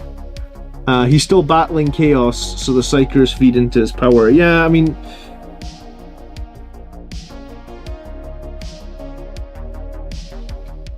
oh, it's a tough one. I don't know.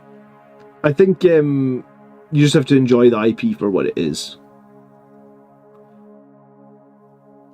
I mean, it's probably a good example is, like, we were talking about Star Wars earlier, right? In the original trilogy, right, if somebody annoyed Vader, Vader just killed them, right? Like, you know, you have failed me for the last time, Admiral Piet. You're dead. I've broken your neck. You know? But in the new trilogy, when they annoy Kylo Ren, he blows up a computer. You know, he's angry, he slashes his lightsaber all over the wall, blows up a computer. We just live in a different time, and we should probably be thankful that we live in a different time, because for the most part, it's actually better. We just miss what we had before, right?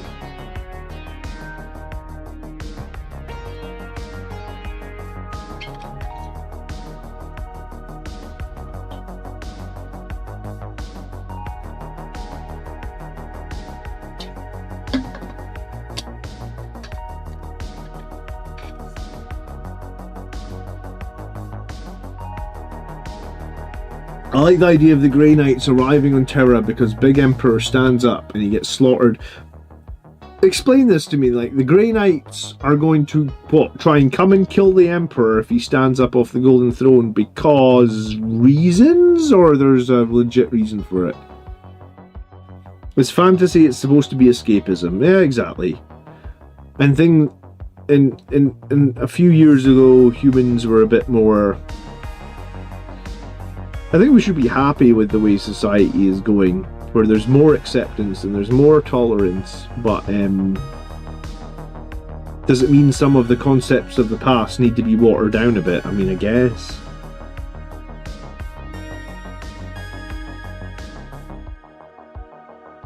I hope that's not one of the reasons that I don't like new Star Wars. No, I don't think it is. I think I just don't like new Star Wars because it didn't make a ton of sense.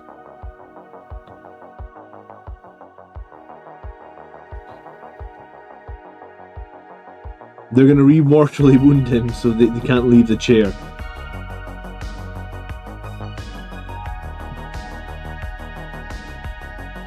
I mean, they'd never wake the Emperor up anyway, because if they did wake him up, he'd need a model, and he'd have to have some absolutely crazy, bonkers strong rules that would make no sense on the tabletop. In a way, Primarchs are kind of already doing that, you know, like, Primarchs already make the game very difficult to balance just because they're so powerful. I don't think we need the Emperor waking up.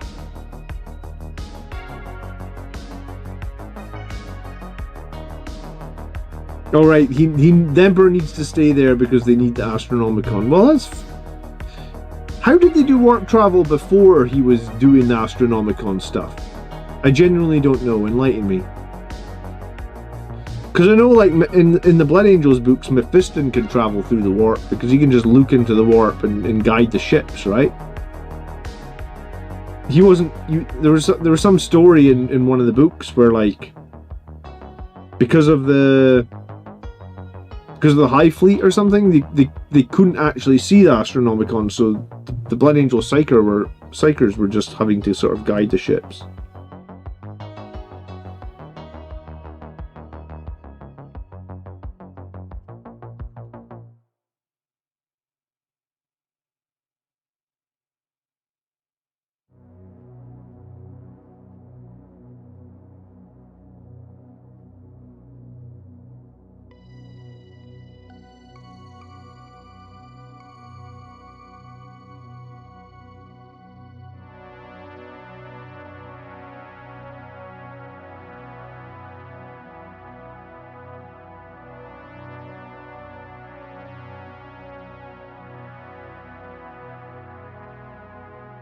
But I mean, if we look at like Space Marine 2, I think Space Marine 2 is a great example of what they can do within the IP, right? Like, everybody's loved that game, everybody loved the story from that game, everybody loved like the character development, I think.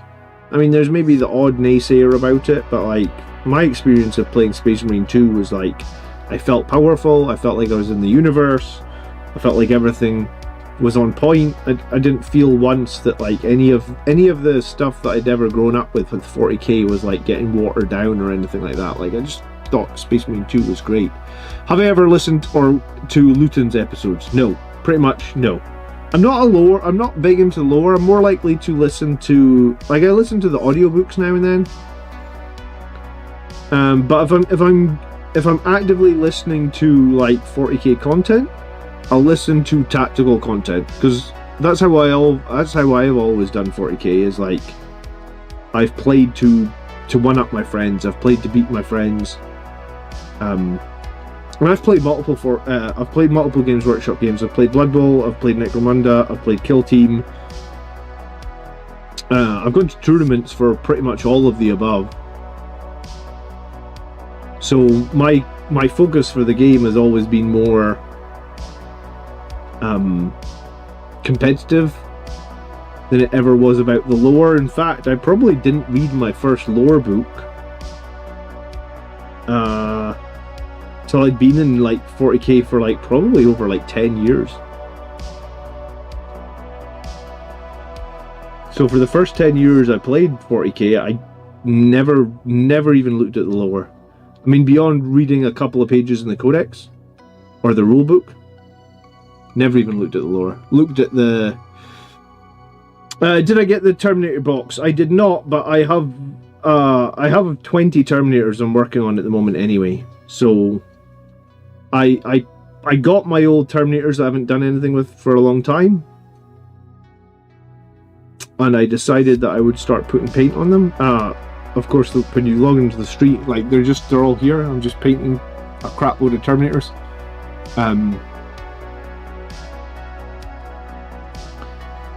So these are all Terminators that I've had for like multiple years, and I'm kind of hoping that the new Assault Terminator box, the standalone one, will maybe bring some standalone new better rules. And I've had a lot of Terminators for like many years, so I thought I would just get round to painting them all up.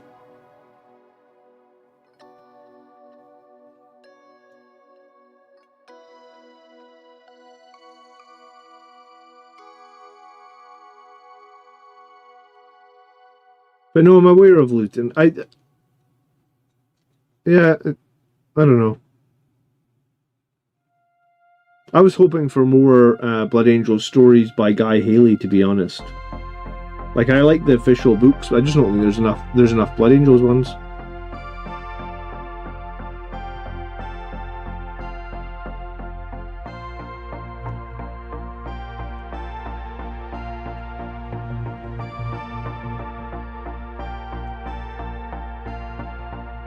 Yeah, like, I follow like 5 battle report channels. Maybe even more than 5.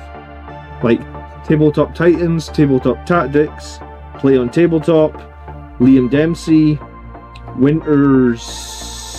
He's got a number after his name, I can't think what it is.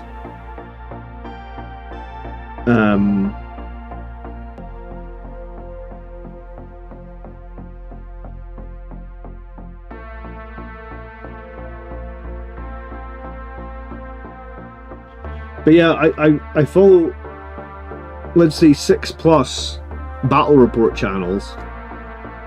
But then I'm this. See, when I had the Warhammer Plus subscription, what did I watch on Warhammer Plus? Battle reports. And I actually unsubscribed to Warhammer Plus because I didn't think their battle reports were competitive enough for me. Like, I watched I think the thing that actually made me unsubscribe is I watched a Blood Angels battle report, and I thought the Blood Angels army was garbage. Like, it wasn't competitive at all. I didn't like it. And I know some people do battle reports that are not competitive. Well, I guess that's just not for me. Like, if you're running an army that I think is dog shit, then I'm not necessarily. Like, I don't want to watch. Like, what am I learning from that battle report? Like, I want to watch a battle report where I feel like I'm learning something. Like, okay, this is a good combo for you to run as Blood Angels because, you know.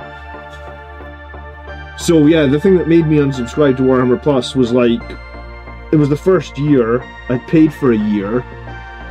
I watched a battle report with Blood Angels. It was Blood Angels versus Orcs or something. And I was like watching this battle report thinking, like, this Blood Angels army is terrible. I would never run this army. It doesn't make any sense to me. It's not competitive. It's not got good choices. It doesn't have synergies. Why am I wasting my time?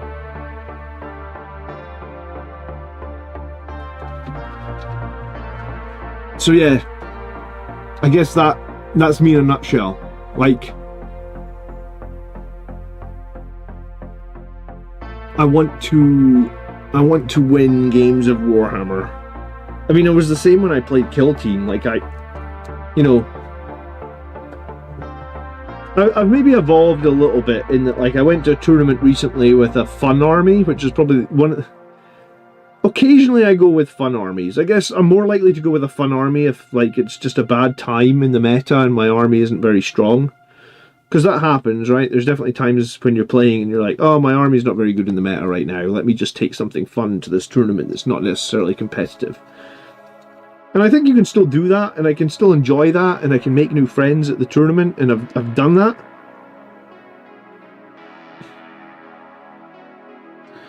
But for the most part, most of the time, like when when 11th edition rocks around,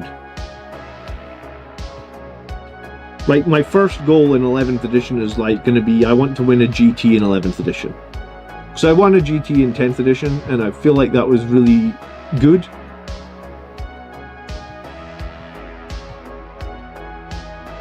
So when 11th edition rocks around, I'm probably going to be like, right, first things first, I want to win a GT. So I need to practice my lists. I need to watch battle reports of other people playing Blood Angels. I want to see what the boogeymen are in the meta, because there will be some boogeymen. It's always fucking Necrons, probably. Silent King in 5 Catan or some bullshit, right? Find out what the boogeyman is. Find out what we can do to beat them, and then focus on practice. A list that can score lots of points and win tournament and win games to potentially put me in a situation where I can win a tournament. And if I do that took me like a year to do that in 10th edition, because I think 10th came out in June and I won a tournament the following June.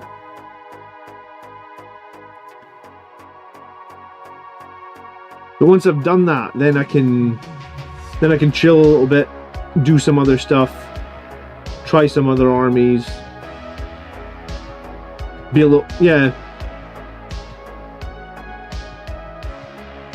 But I mean, in 9th edition, I was trying until the very end, right? Like, I wanted to win a tournament in 9th edition, I just couldn't do it. Just kept trying. So that might happen in 11th edition.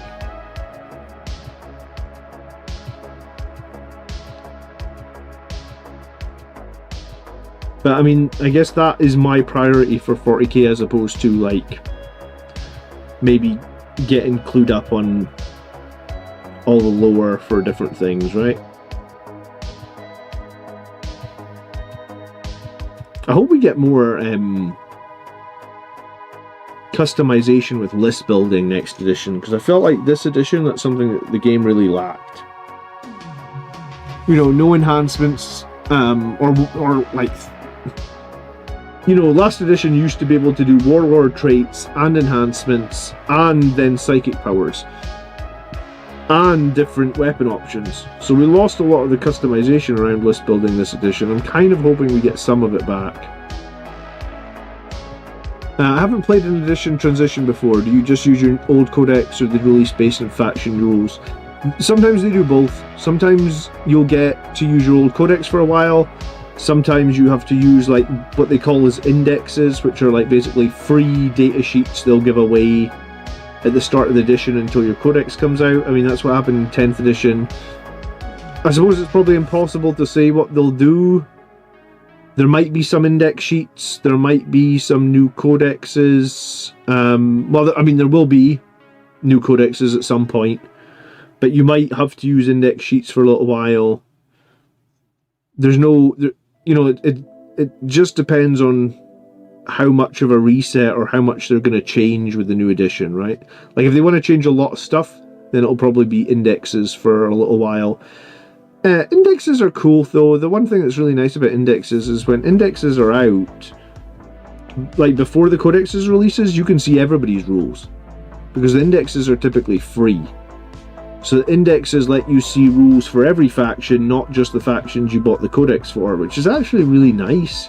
It really sucks when, like, you know, like, I guess they release, let's say, the Sisters of Battle codex, and all of a sudden you can't see any of the rules for the Sisters of Battle anymore. So if you're playing them in a tournament, you can't look up any of your opponent's stratagems, whereas when they're using when they're using the index, they can. You can see everything about them. So I think there's actually kind of advantages when you're in that state where it's indexes. But yeah, the problem with indexes is they're usually quite limited in terms of, like, detachments, or in terms of enhancements, or in terms of what you can actually do.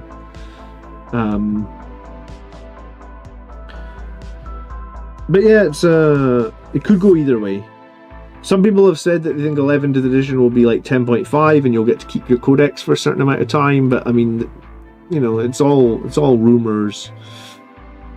Thanks, Sanguinor. Yeah, I mean, I think I was expecting to be sore during the stream, so my tooth must really be starting to heal, finally. Only took like 5 days. To be honest, though, I am probably going to go and take painkillers as soon as the stream is done. I thought I'd probably only be live for like 90 minutes, but we're coming up on 2 hours. Well, we think, yeah, we're coming up on 2 hours. Probably give it like 10-15 more minutes, and then I'll take off, because I do want to take painkillers before it gets too late tonight so that I can sleep, because I have been struggling to sleep with the tooth pain. Evening, Marius. How you doing? Am I from Scotland? Yeah, 100%, man. I would say the greatest country in the world, but I don't think we are.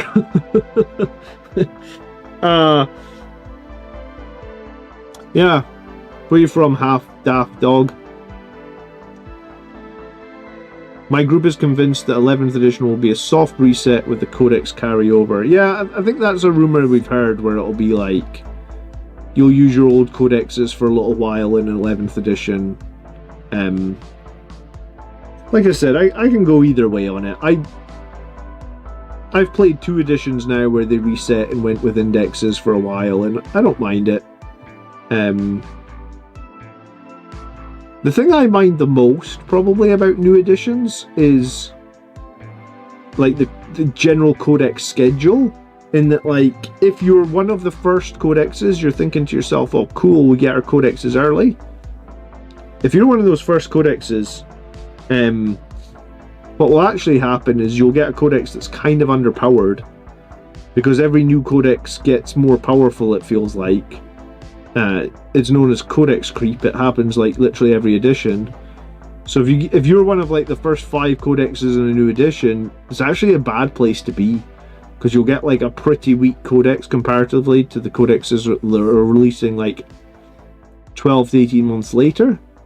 I mean, you might get a few months on top, but I feel like being like Codex 10 in a new edition is probably a much better place to be. Because honestly, if you're in the first 5 or maybe even sub 10, there's a very good chance you'll get a weak Codex. And here's the thing, Space Marines always get one of the first codexes, it feels like, because we're like the biggest faction. So the generic Space Marine codex is always kind of like... It's almost like Games Workshop are... Like, everyone's learning the new edition, and in a way, Games Workshop are actually learning to write rules for the new edition. And then you get... So Space Marines get these sort of learning codex. That's why there was this big rumor recently, right? There was a big rumor about a second Space Marine codex. I didn't think it was going to happen. That's why I never made a video on it, but like a lot of content creators made these videos about like Codex Space Marine 2.0, right? You guys must have seen that, right? Like, I'd be super surprised if somebody didn't see that in their timeline. Like, it was all over, like, lots of people saying, like, oh, there's going to be Space Marine Codex 2.0. I'm like, really? I don't think there will be. I think it's too late now for sure. And that, like, how many months are left of this edition? Well, we're into November now, so 7 months tops, including this month. Like, I'd be super surprised now if we see a Space Marine Codex that's only going to last for 7 months. But it might happen. I'm not the be-all and end-all, but...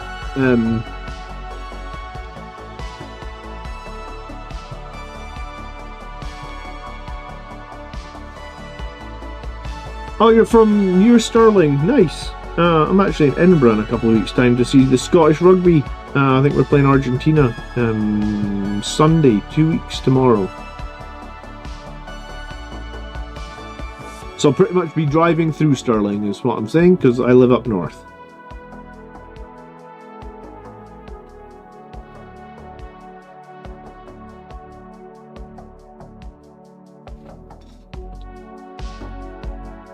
Indexes are great. The Codex release is just like Anti-Santa. They just take all your toys. Is it that bad, Marius? Anti-Santa. I like that. Well, I mean, I don't like it that they take your toys, but I like that's what you're calling it.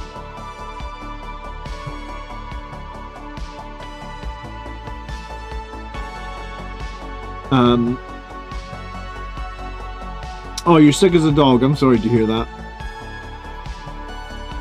When I say my land is the greatest in the world, people start looking weird at me. Where are you from, Worst Menthos? Krychek says, just finished building my first Sangreguard Squadron Captain, all 3D printed using a bunch of grey-tide stuff that I was gifted. I'm going to paint them as Honour Guard. I still need a proper 6 to go with Dante. Evening, Krychek. Nice to see you. I wish they never created Codex Imperial Agents. Do you know what? I looked at the Imperial Agents win rate this week and it's very bad, isn't it, Robert? It's like 41%. They have the worst win rate in the whole of 10th edition.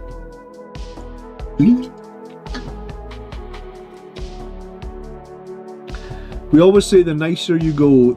Sorry, the further north you go in Scotland, the nicer it gets. Do you guys say that, do you?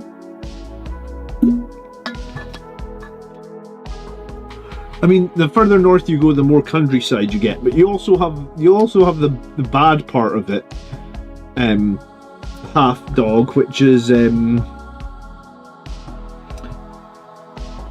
where I live. I have to drive for an hour to get to a dual carriageway. You know, like it's single track road for an hour in all. If I go west or east, like. Both ways, it takes like an hour to get to a motorway, or not even a motorway, just a dual carriageway. So the transport connections up this far north kind of suck. Evening, Bearded Crafty. So that's the one thing that that kind of sucks about living up far north. It's like if we go anywhere, we have to drive for an hour, and it's usually like both roads suck really bad in terms of like they're windy, they're slow. If you get stuck behind a truck, it takes even longer than an hour because you can't pass them. So like, yeah, it's peaceful and it's nice, but it does have its disadvantages.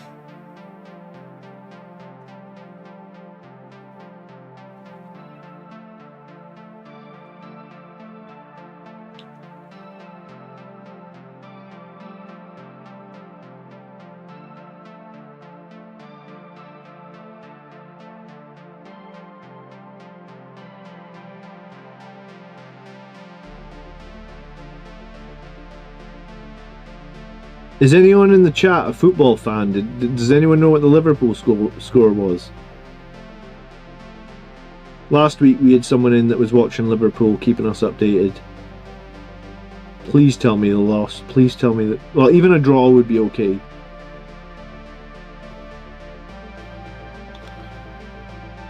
Someone will know. Anyone in chat know the score?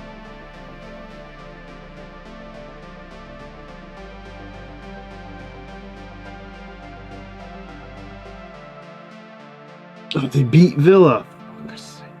They finally playing again. Oh well.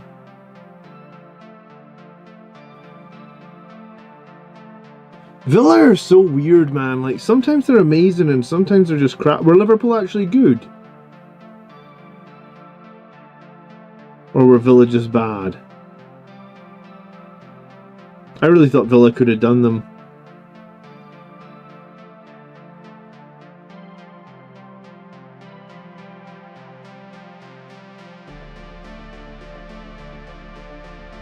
Maybe the 6 losses out of 7 was just too good to be true and it wasn't going to last. Oh, Salah. Well, I mean, if Salah's playing well, I guess they can beat anyone, but he's just had a bit of a slow season, right? Hasn't scored in the last 2, though.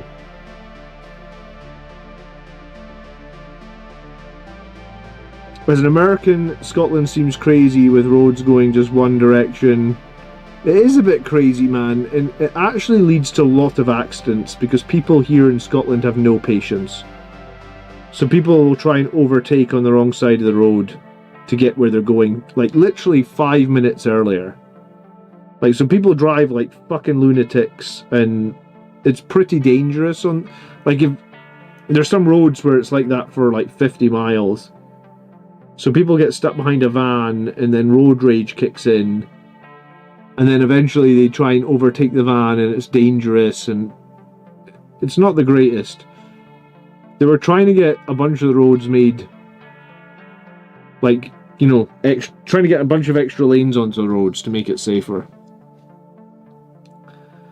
But yeah, it's not great, honestly.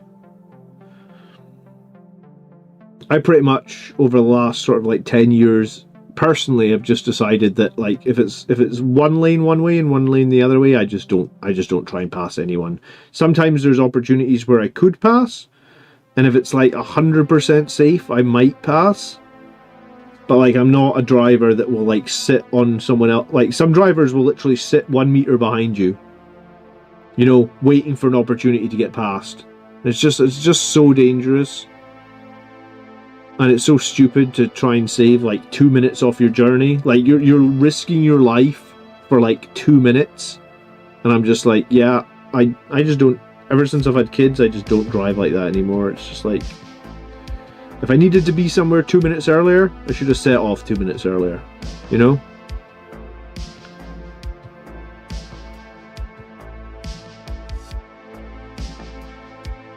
But yeah, we'll get there. Scotland are a bit backwards in that sense sometimes.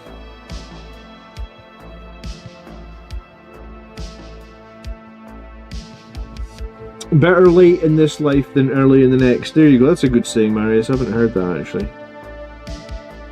I'll use that.